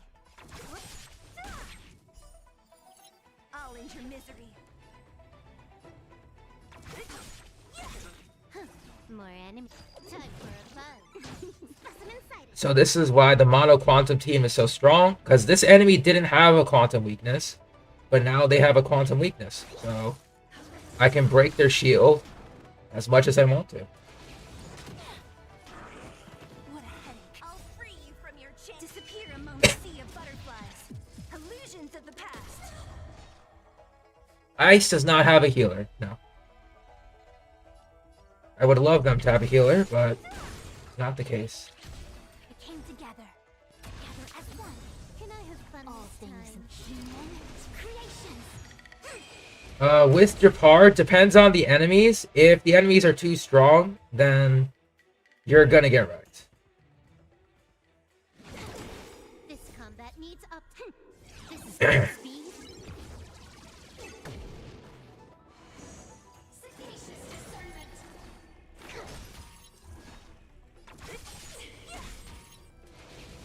No matter. I see through you. More enemy. Time for a fun.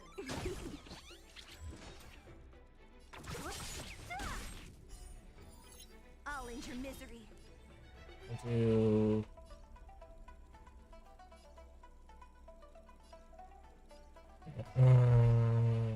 this. Who's next? Disappear among the sea of butterflies. Yeah. Visions of the past. And okay.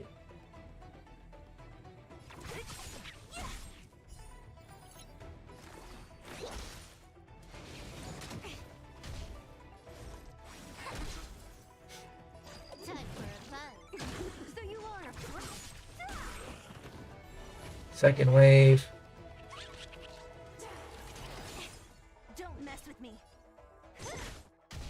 A quick divination. Converge and awaken. Can I have fun this time? Creations.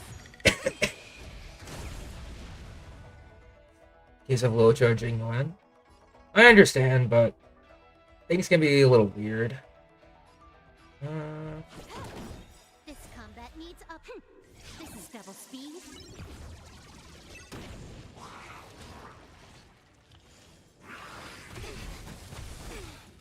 I'll free you from your chains.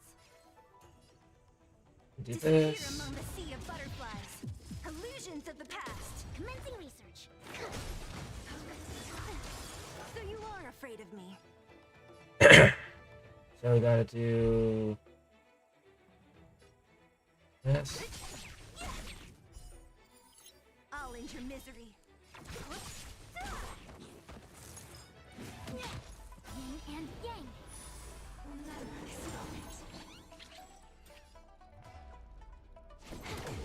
What a headache. Then we'll go for I'll end your misery. alright. Then we have to go for this. Who's next? Disappear among the sea of butterflies. Illusions of the past.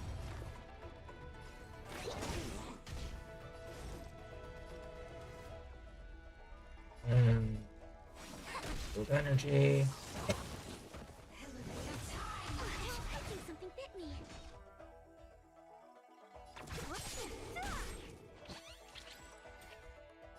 Time for a buzz. I see through you.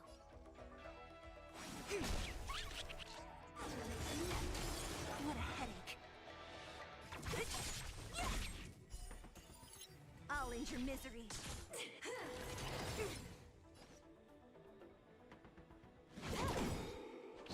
This combat needs optimizing.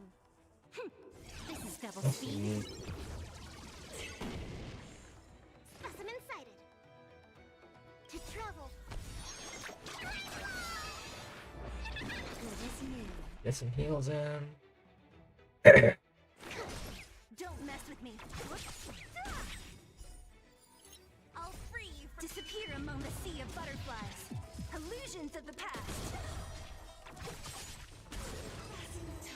Alright. A little slow. But I think my sealer needs better artifacts. Let's wait. 1, Stay. 2. What is it not so?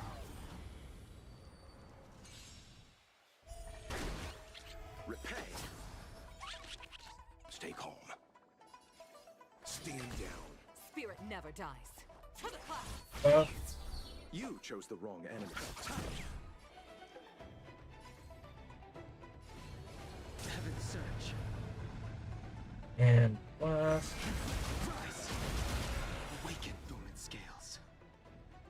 World cleansing dragon.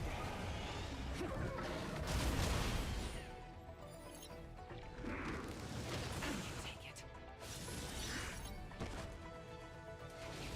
I underestimated you. Let's begin.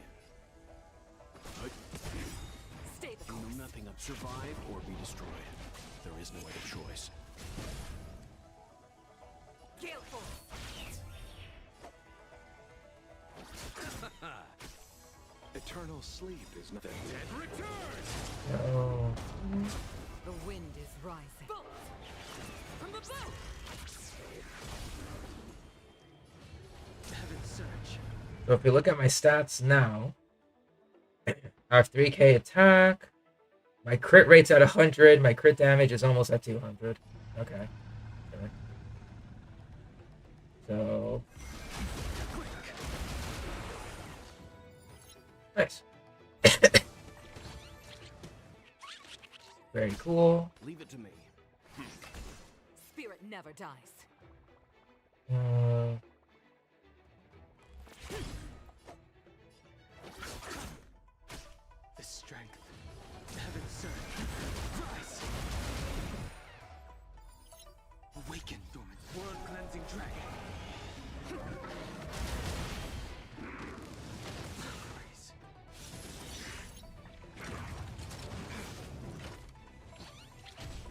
begin.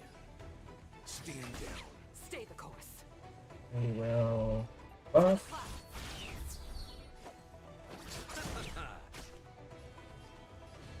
Heaven's surge.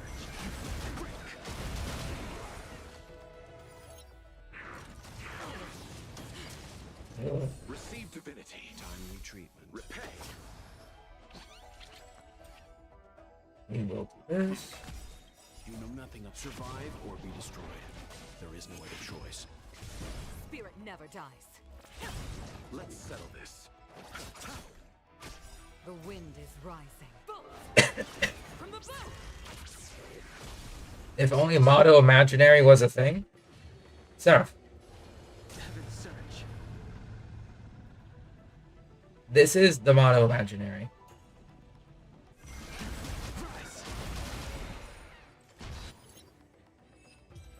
Rise. You're looking at it.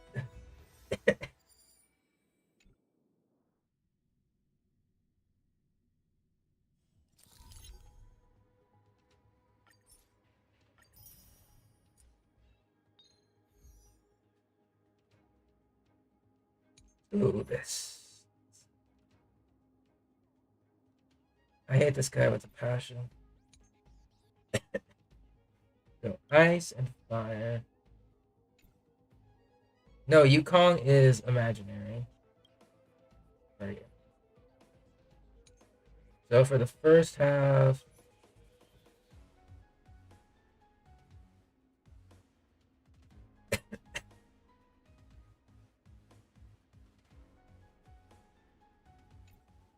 Quantum and a win.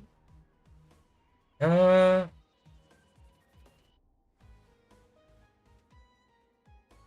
on, I'm getting a phone call.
Alright, I'm back, sorry. Just a quick phone call. But, in order to handle the first half, we need Quantum and Lightning at best. Wind can help, but if we can just brute force with just crit, we can probably bring some of our stronger characters to the bottom half. So, we are going to brute force with Genuine as DPS. And we're going to bring Fuchuan and Lynx as our sustain for the first half. And for the second half, I'm going to be bringing in... Oh no, actually we can just bring Fuchuan for here. Second half. Hey, Mizzy, welcome back. Second half.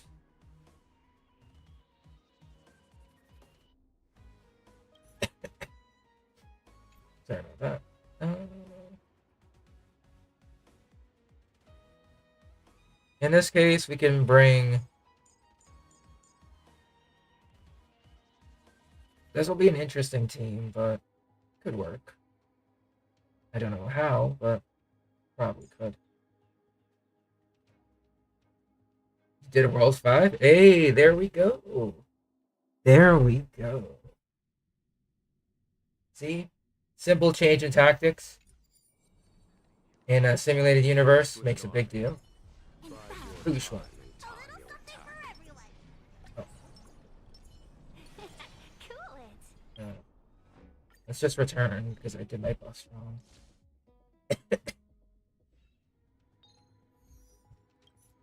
I have a specific order for buffs and I did it completely incorrectly. So, whoops. Wait.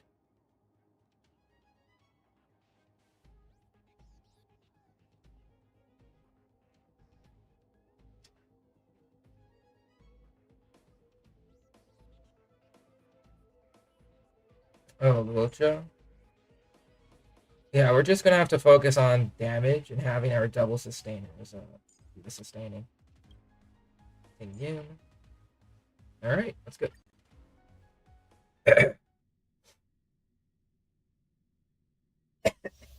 Oops.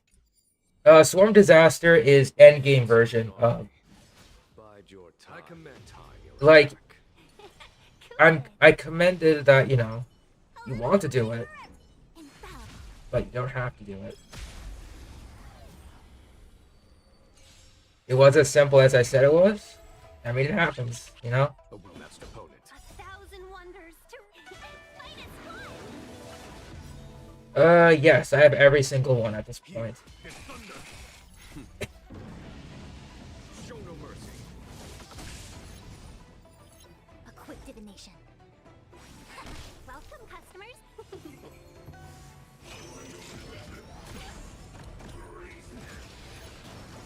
Let me tend your wounds.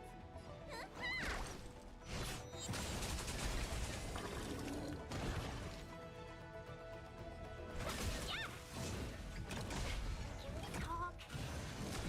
That it? There's no time Back to to lose. resistance. It's pitiless. Together as one. All things human creations. I mean, hey, it works, it works.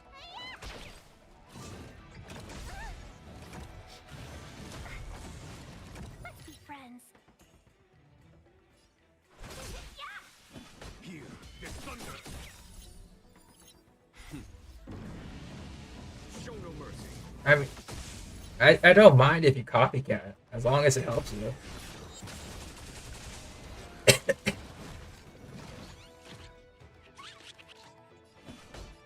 Conflict is pitiless. A quick divination.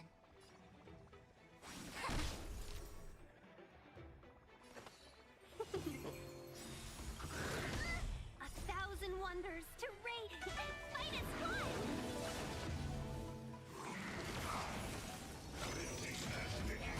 It's bound to happen, stuff. You shouldn't worry about it too much. You know? Here is thunder.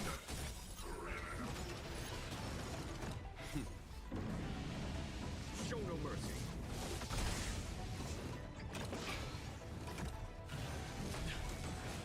Yin and yang. Hey, Portia, what's up?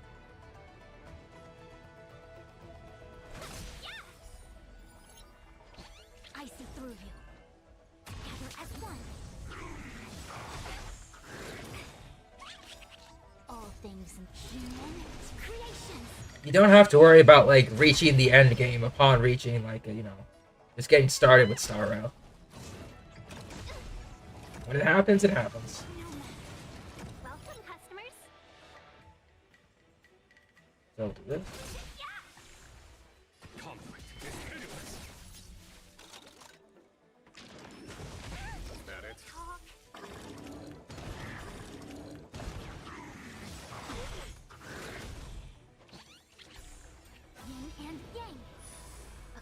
destination. His lightning attack is too much.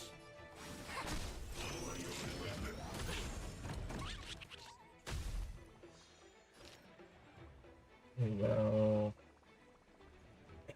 Buff up G1. Follow my charge. Show no mercy. Fushuan can be an excellent DPS. It's just that her shield is much more valuable in comparison Don't look so good. to her damage.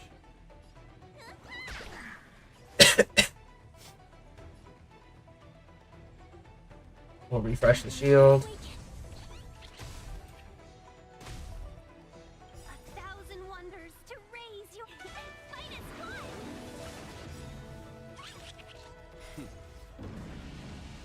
Show no mercy.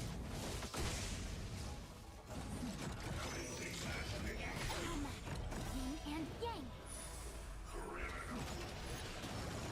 All things in the human creations. Oh, for the waypoints? Good stuff.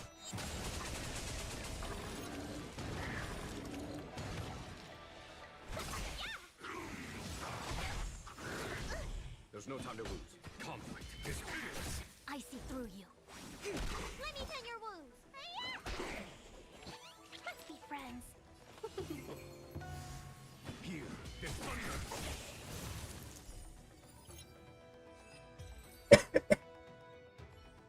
Oh yeah, she can be. Like, I've seen people actually make DPS of Fushuan, Not mean and it works. Let's wait and see. What is the cloud song? Repay.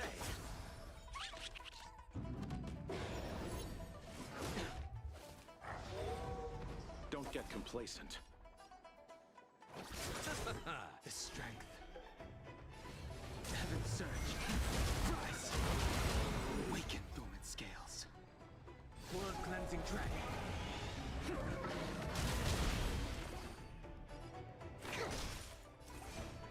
Your end approaches.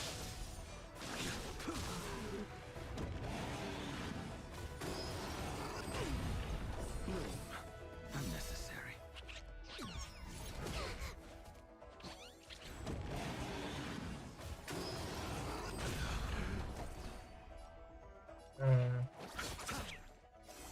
Eternal sleep. The dead return. Heaven surge. We'll go.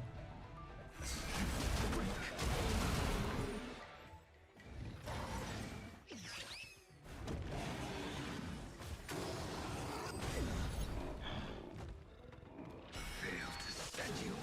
Specimen sighted. We'll target Blade. Unnecessary. That paradise. Savor it for me. I will dispatch you.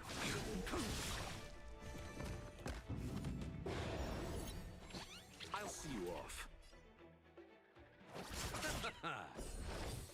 Unnecessary. Repay. Heaven surge. Rise. Commencing research.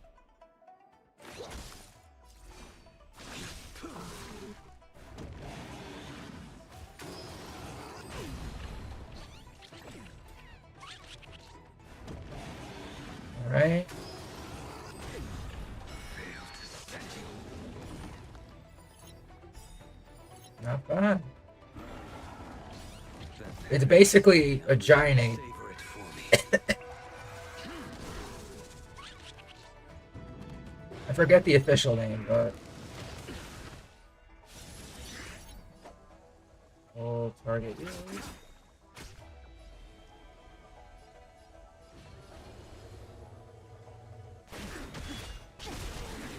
Awaken the world cleansing dragon. The vulnerability does help, because with vulnerability, characters that are or enemies that are affected by it take more damage. To travel. Unnecessary.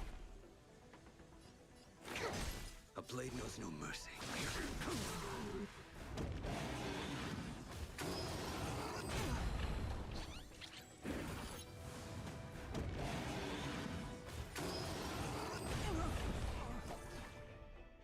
We'll just progress.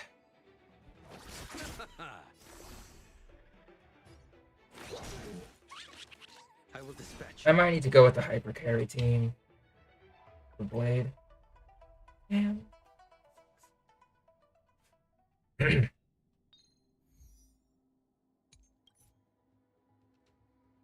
Alright, you know what?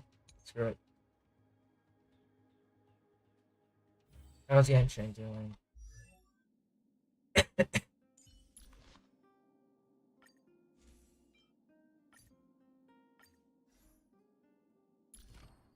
Like I have to bring this guy in.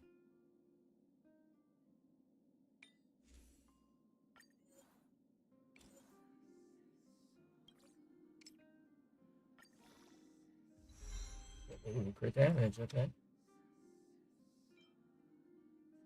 Give him his the old ones, I guess. Yeah.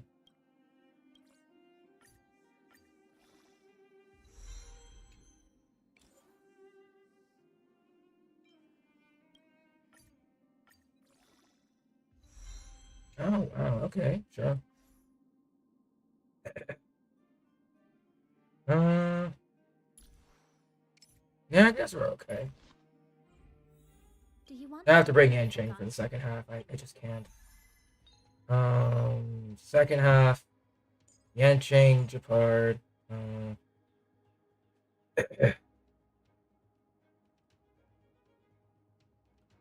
Don't have a lot of fire characters raised, unfortunately.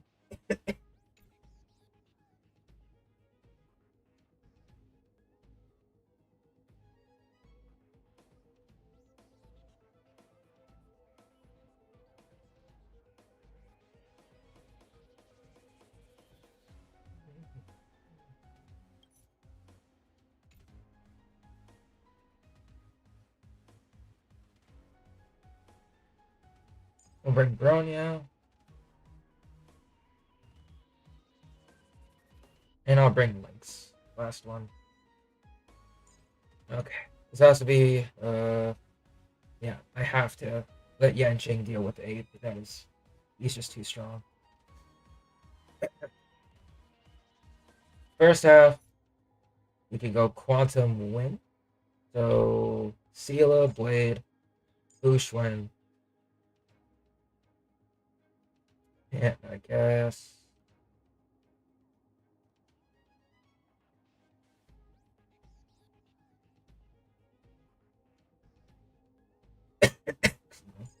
Gotcha.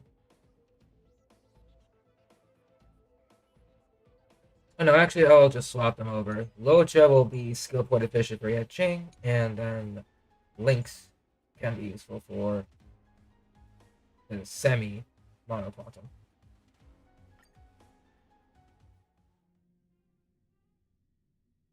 Oh, well, even if it's a 4-star, just keep it.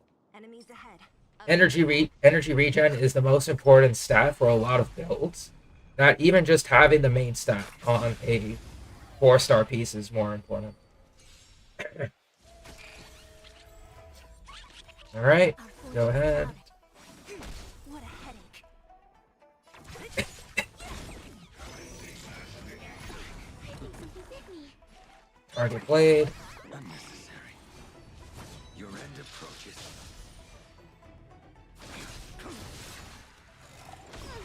Don't mess with me. A quick divination.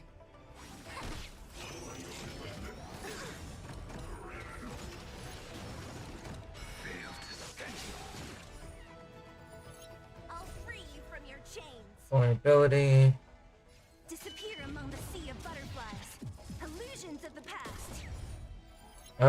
I forgot actually. I'll have to take a look later.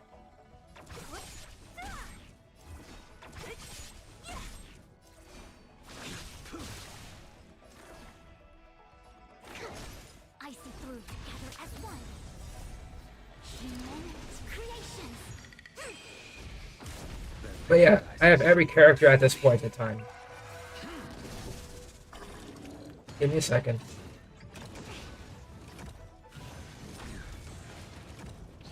What a headache.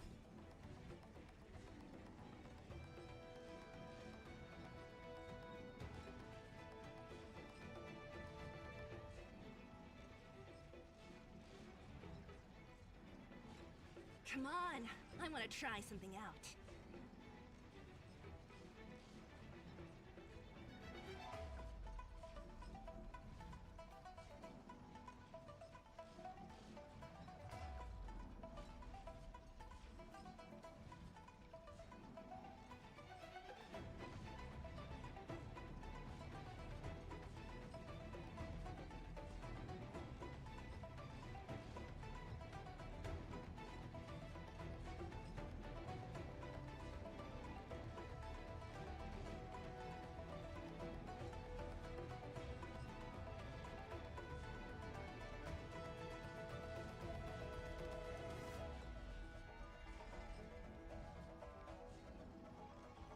All right, I'm back.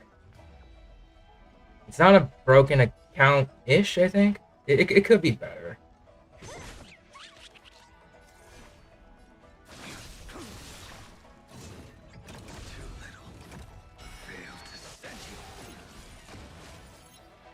Yeah, I'm just saying. This account could be better. With crit rate and stuff like that.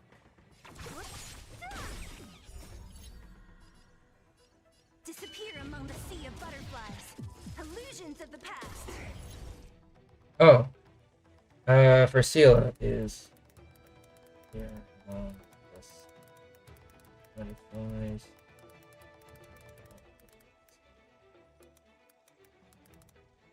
Hesitation only breeds chaos.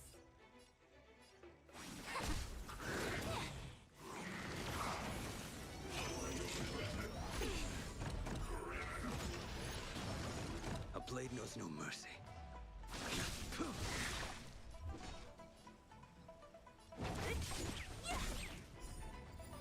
I'll end your misery.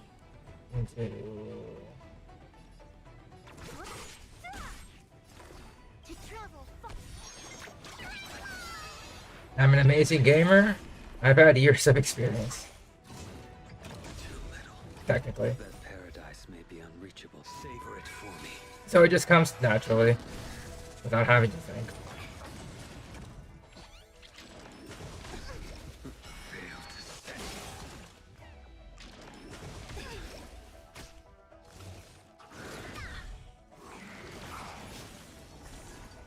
yin and yang. A quick divination. What a headache. I'll free you from your chains. Disappear among the sea of butterflies. Illusions of the past. Alright, that's one down.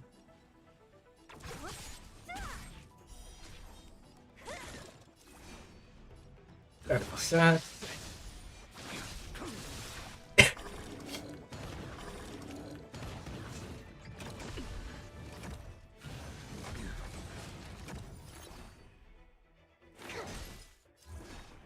Who's next? Together as one.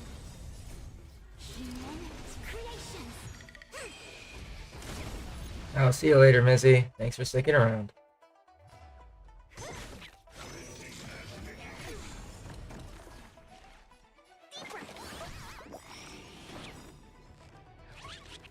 To travel.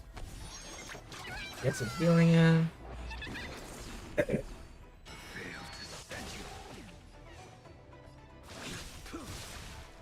paradise may savor it for me.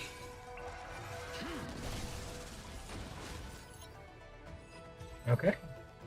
That's first half. Hopefully the second half will be better. Trouble ahead. Let's wait. One. Proceed. Show your Two. courage. With you. I'm with you. 3. Shift the balance. Come on, Yan Ching. Repay. Is that all?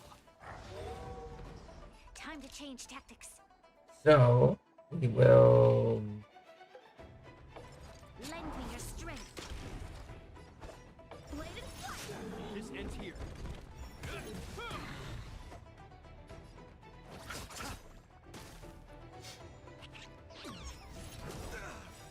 In the name of Landa, will forged in ice never falters. Would be interesting, but... If they don't, they don't. Oh, they're trying to escape. It's fine. Strike with heart. Nothing major. Practice is over. Swords descend. There's always a weakness. Alright.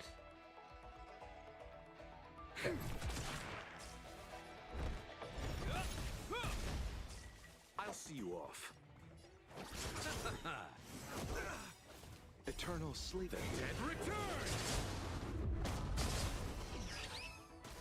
This battle is unavoidable. Okay. Time for sword We've entered the storm. To guard and defend. I probably should have waited. But oh well. Blade and flight.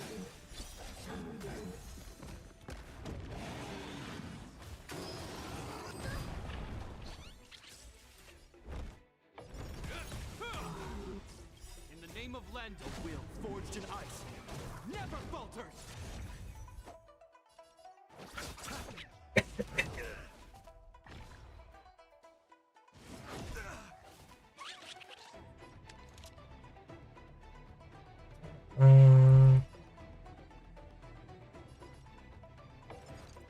Lend me your strength.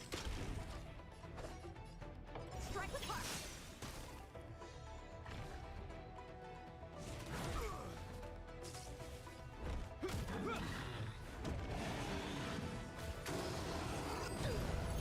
Oof.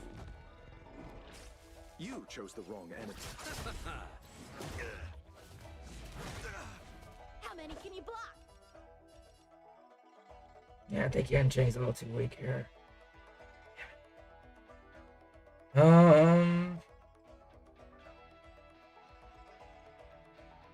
Yeah, Genshin's too weak. Unfortunately. We can still make it with the first half. But we might need to edit the second half. Okay, so first half we can still bring in...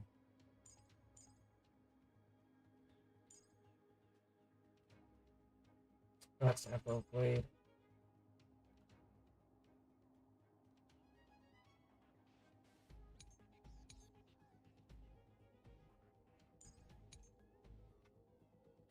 Okay.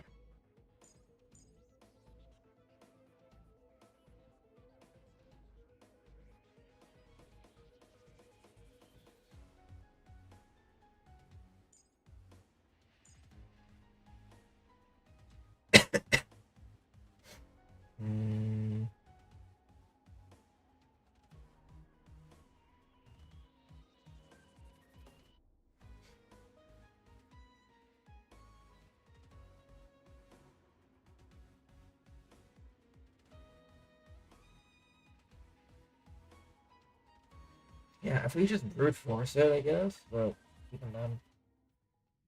Himiko, not leveled, no artifacts, no traces. She would die. Enemies It's- ahead. Up for a scrap. Infallible.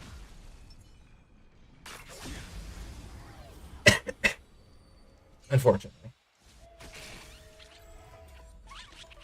Our fortune is cloud.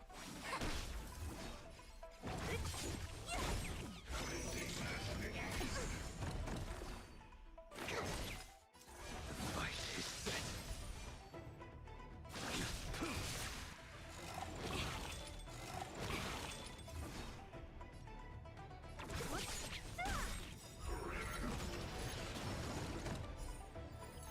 I'll free you from your chains. Disappear among the sea of butterflies. Illusions of the past.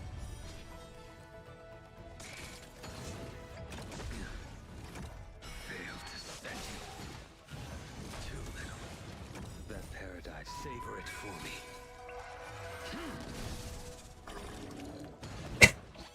Specimen sighted. I mean, I don't mind if she works with Kafka only. I will dispatch you. Converge and awaken. Human creations.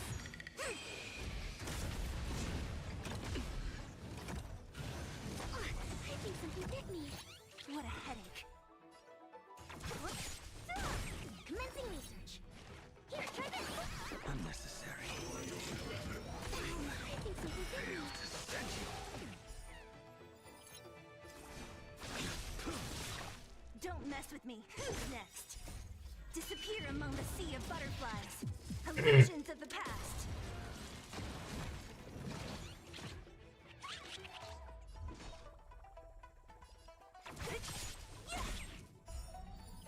I'll end your misery. Yin and yang. No. That paradise may be unreachable. Savor it for me. Hey, congrats on the 100.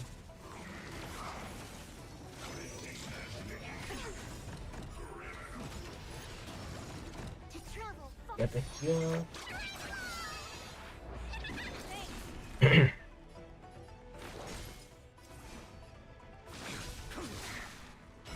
to stand you.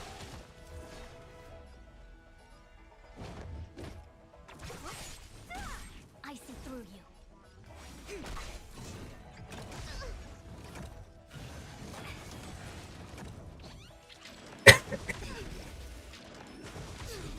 I'll free you from your chains. Oh, you will Disappear beat up among the sea of Router. butterflies.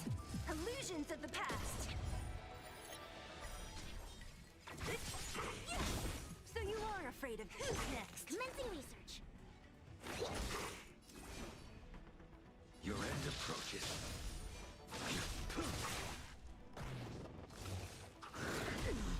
Fail to stand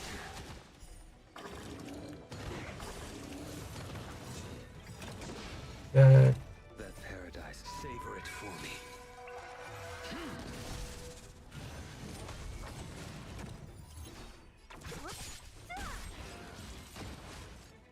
Alright, that's phase 1 again. Let's wait. One. Proceed. 2. What keeps the clouds soft? Relatively stable, but we'll see.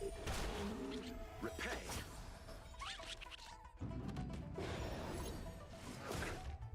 Trickier to crack. Time for a buzz. To the clouds. I'll see you all. Heaven surge. Rise.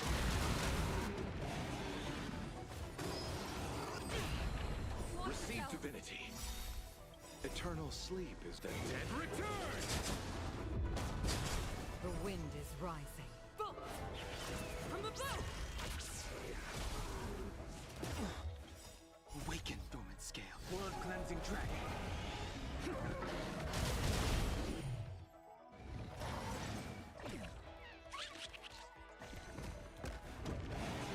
Alright, she's gonna get it again. Ouch. More enemies.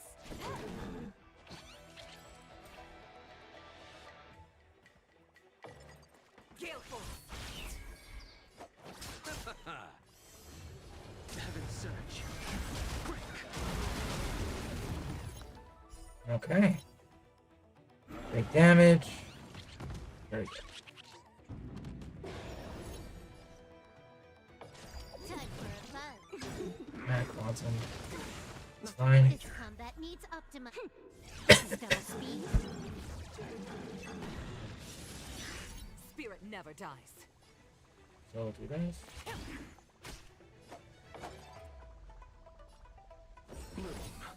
Good as new. The strength. Receive divinity. Thank you, comrade. Repay. Eternal sleep. The dead return. Use the burst.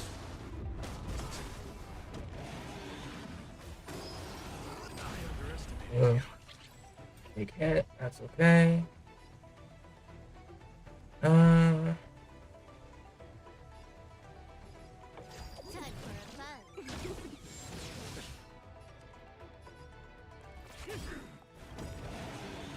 The wind is rising. Bolt! From the bow! Good heal. You chose the wrong enemy. I sent a storm.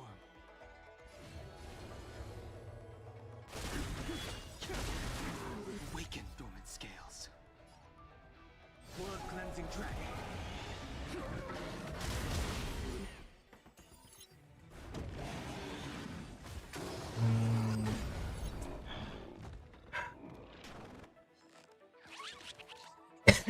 As easy as I would think I need the mitigation here. Whatever. Yeah, now that we lost Silverwolf, we can't do anything. Yeah, no problem, Portia. Take care. Yeah, we gotta bring Fuchuan over here. We'll bring our damage buffers over up at the top. Because, like, they are too weak. Far too weak.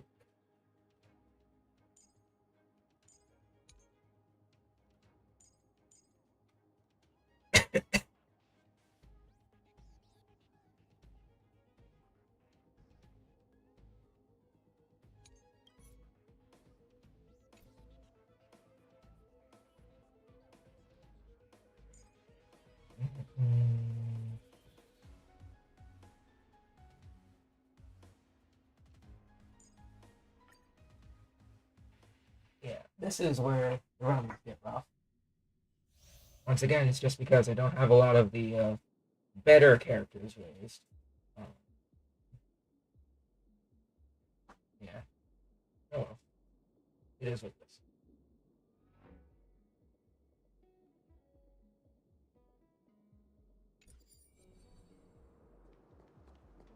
Enemies ahead. Up for a scrap? What team are you using? Show your courage.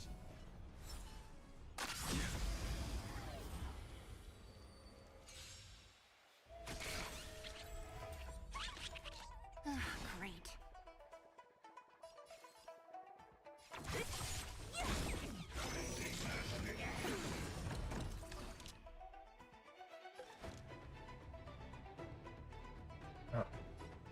I'll bring Blade up.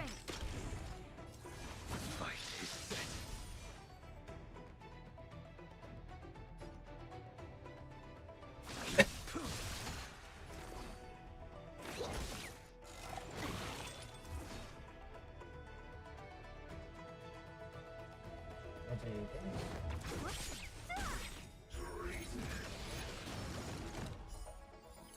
I'll free you from your chains.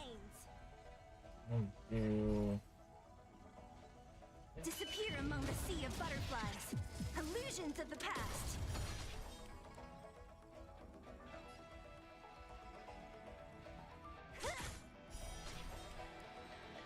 Who's next?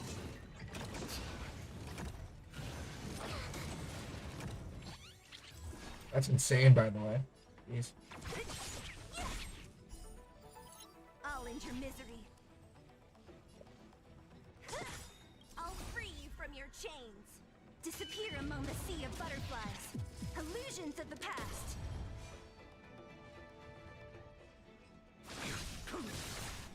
Fail to stand you. That paradise, savor it for me.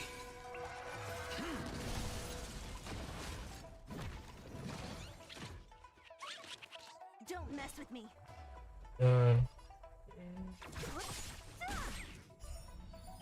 I'll end your misery. Who's next?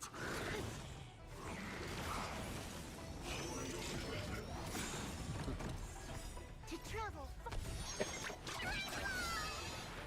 Unnecessary. Unnecessary.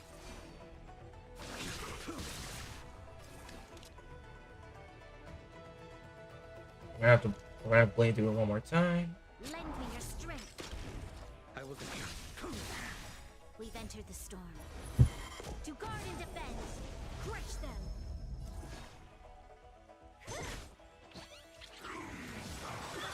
Fail to stand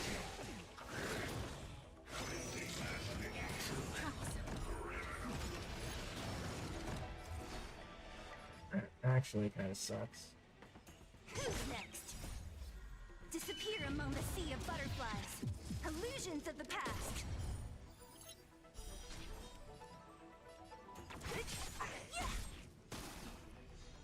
Your end approaches. That paradise may be unreachable for me. Savor it for me.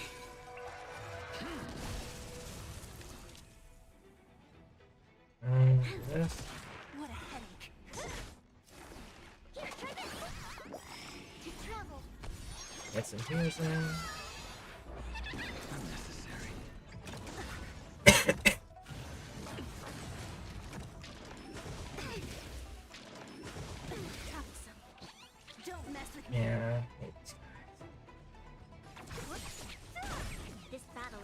unavoidable.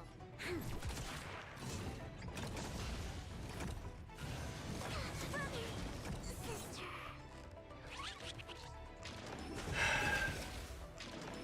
She must. What a headache. Yeah, I think we're not gonna do that. It's too tough for me. I really can't do it now. Hey, Zune, how you doing? Yeah, 8 to 10 is gonna be rough.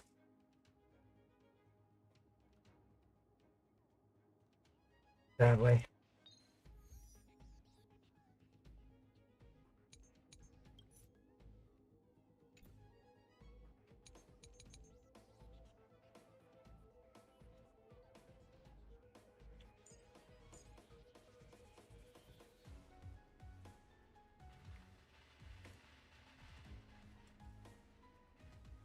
Remy Island? Nice. Uh,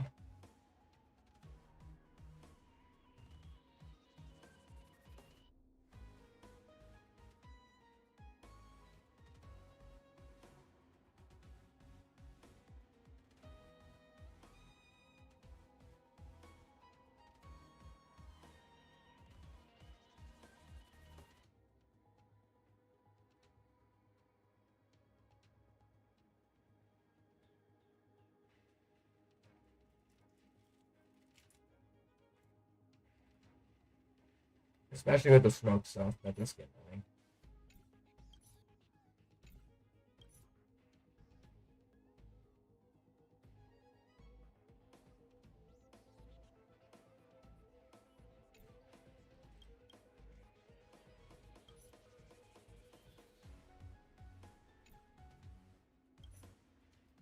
Lightning Quantum can work too, so that's the case.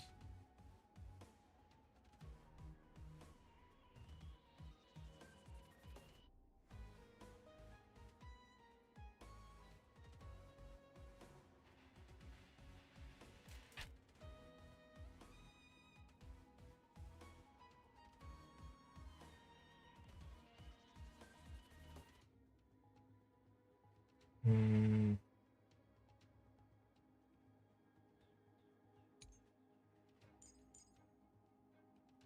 Let's see if this works, but I'm not too certain.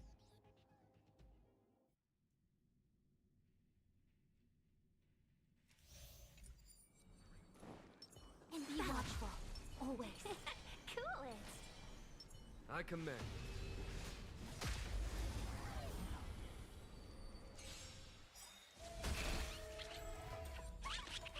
A well-matched opponent. 1,000 wonders to raise your spirits. Fight is fun. 1.4 is this week. Show no mercy.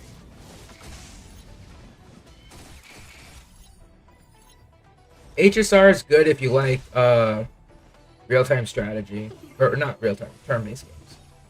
If you don't like turn-based games, this game is not for you.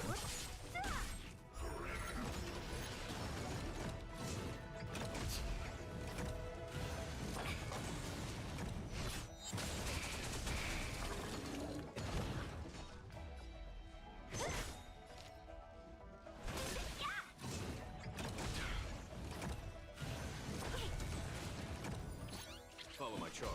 Here, is thunder. Converge and awaken. Human creations. Should be like within the Tuesday, Wednesday range. You are afraid of me. I'll free you from your chains. Disappear among the sea of butterflies. Illusions of the past.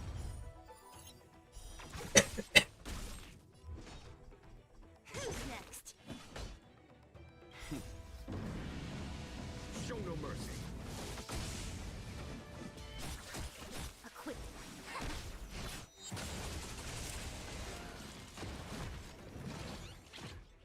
Ooh, nice, Buttercup. Don't mess with me.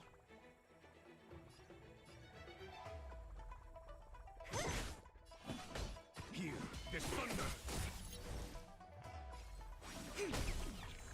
Let's be friends.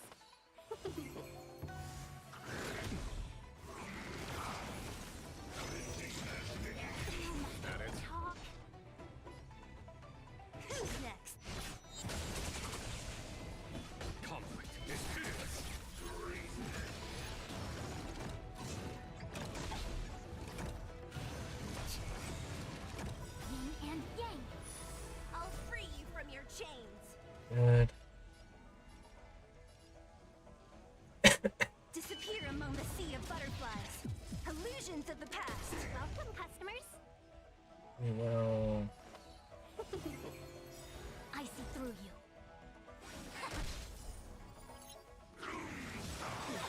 Pay for that. Time.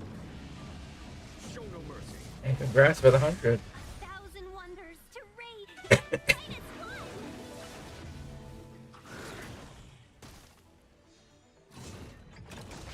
Can we talk?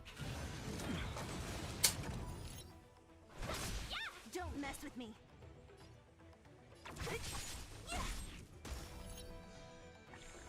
There's no time to lose. It's thunder.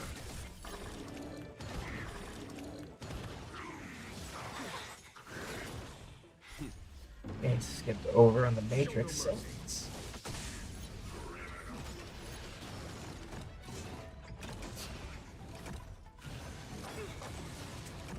Getting paralyzed sucks.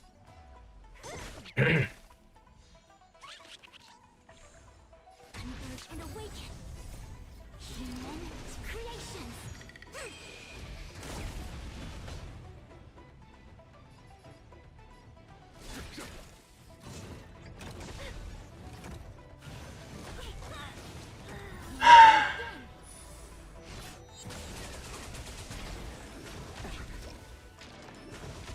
That it?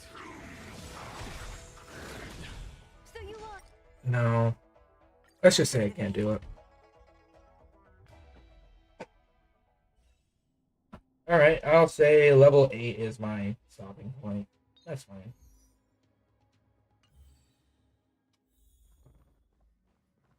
Can't win them all.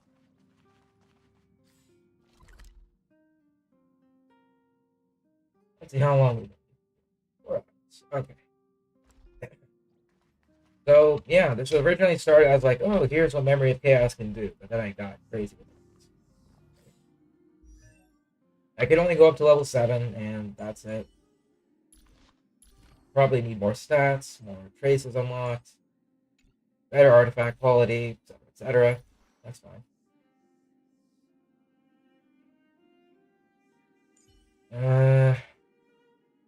Let me see.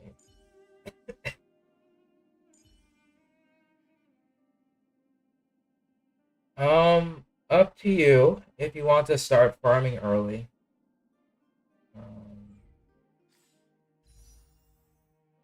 2 days, 22 hours. So it's gonna be 1, 2. It'll be updated on 1 day, 2 days, and then 22 hours. It'll start. The update will start on Tuesday, I think, based on what we have.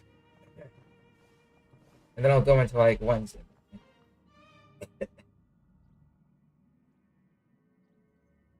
Yeah, so it'll be like a day of. It'll probably be like Wednesday morning-ish after the update.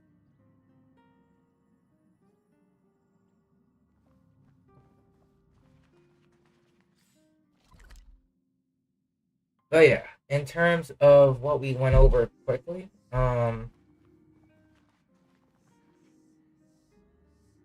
you know, Memory of Chaos is a top end game. Like, it's actually tough if you don't have the characters built or if you're still building. So, whether you're starting out with new characters or if your resources are running thin, this can be a challenge. Same with Simulated Universe and Swarm Disaster. Swarm Disaster being the tougher version of Simulated Universe and all that goodness. So those are the 3 types of quote-unquote endgame that you can do. In addition, with the overworld, you have access to 3 current planets, and there will be more planets as we go on.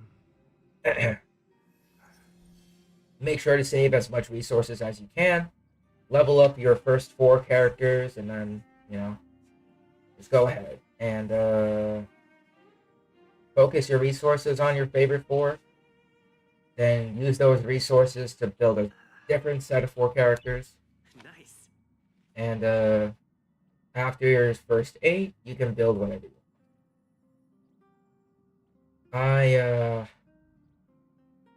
made the same mistake actually, of spreading my resources thin. Like, oh yeah, the battle pass will cover. Oh, what can go wrong? Everything. So just make sure that for your first set of characters, which would be your Trailblazer, Donghung, March, Asta, Natasha, Ching Chue, Serval from the Mail. I forgot who the last free character was. I don't know if we get another like freebie. Oh yeah, Su Shang can be a freebie character. Because you can go ahead and redo these events. I don't know if you gain access to the character or not. No, it's a limited time, so we can't get access to Su Shang. But let's say that you hit the 5-star for the starter banner, for the discounted. That could be your 8th character. But yeah. Don't do what I did, because I don't think I'll be able to full clear Memory of Chaos anytime soon. Because I need to make sure that my character options are actually strong. So that's going to be very important.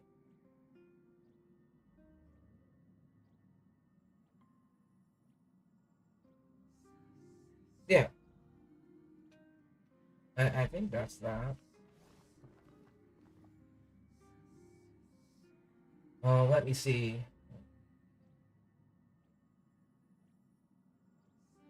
Yeah, when you first start Star Rail, we'll go over some of these materials again. I kind of went over some of them, probably not all of them.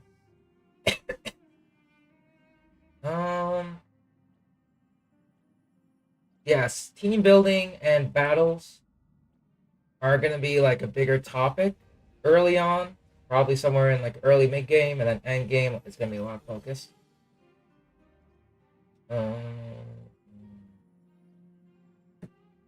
Yeah, we'll see what we can do. But yeah, thank you so much for watching. Thank you for lurking. This is the quick-ish, like a Star Rail seminar for PlayStation players with just generic information, generic examples. If there's like better guides or people who can summarize it even further, I'll be sure to keep a playlist and then share it. Nice. Because those are going to be very important resources. But yeah, for the meantime, I'm going to go, just relax in bed. I'll probably play Genshin or Dokkan Battle later, but off stream, just because I don't feel like streaming anymore. And we'll see if I can do it tomorrow. Take care and Nice. have a wonderful rest of your day. I'll probably be hopping on to other people's stuff. And I'll see you next time. And yeah, just keep it up for Star Rail on PS5. Take care, and bye-bye.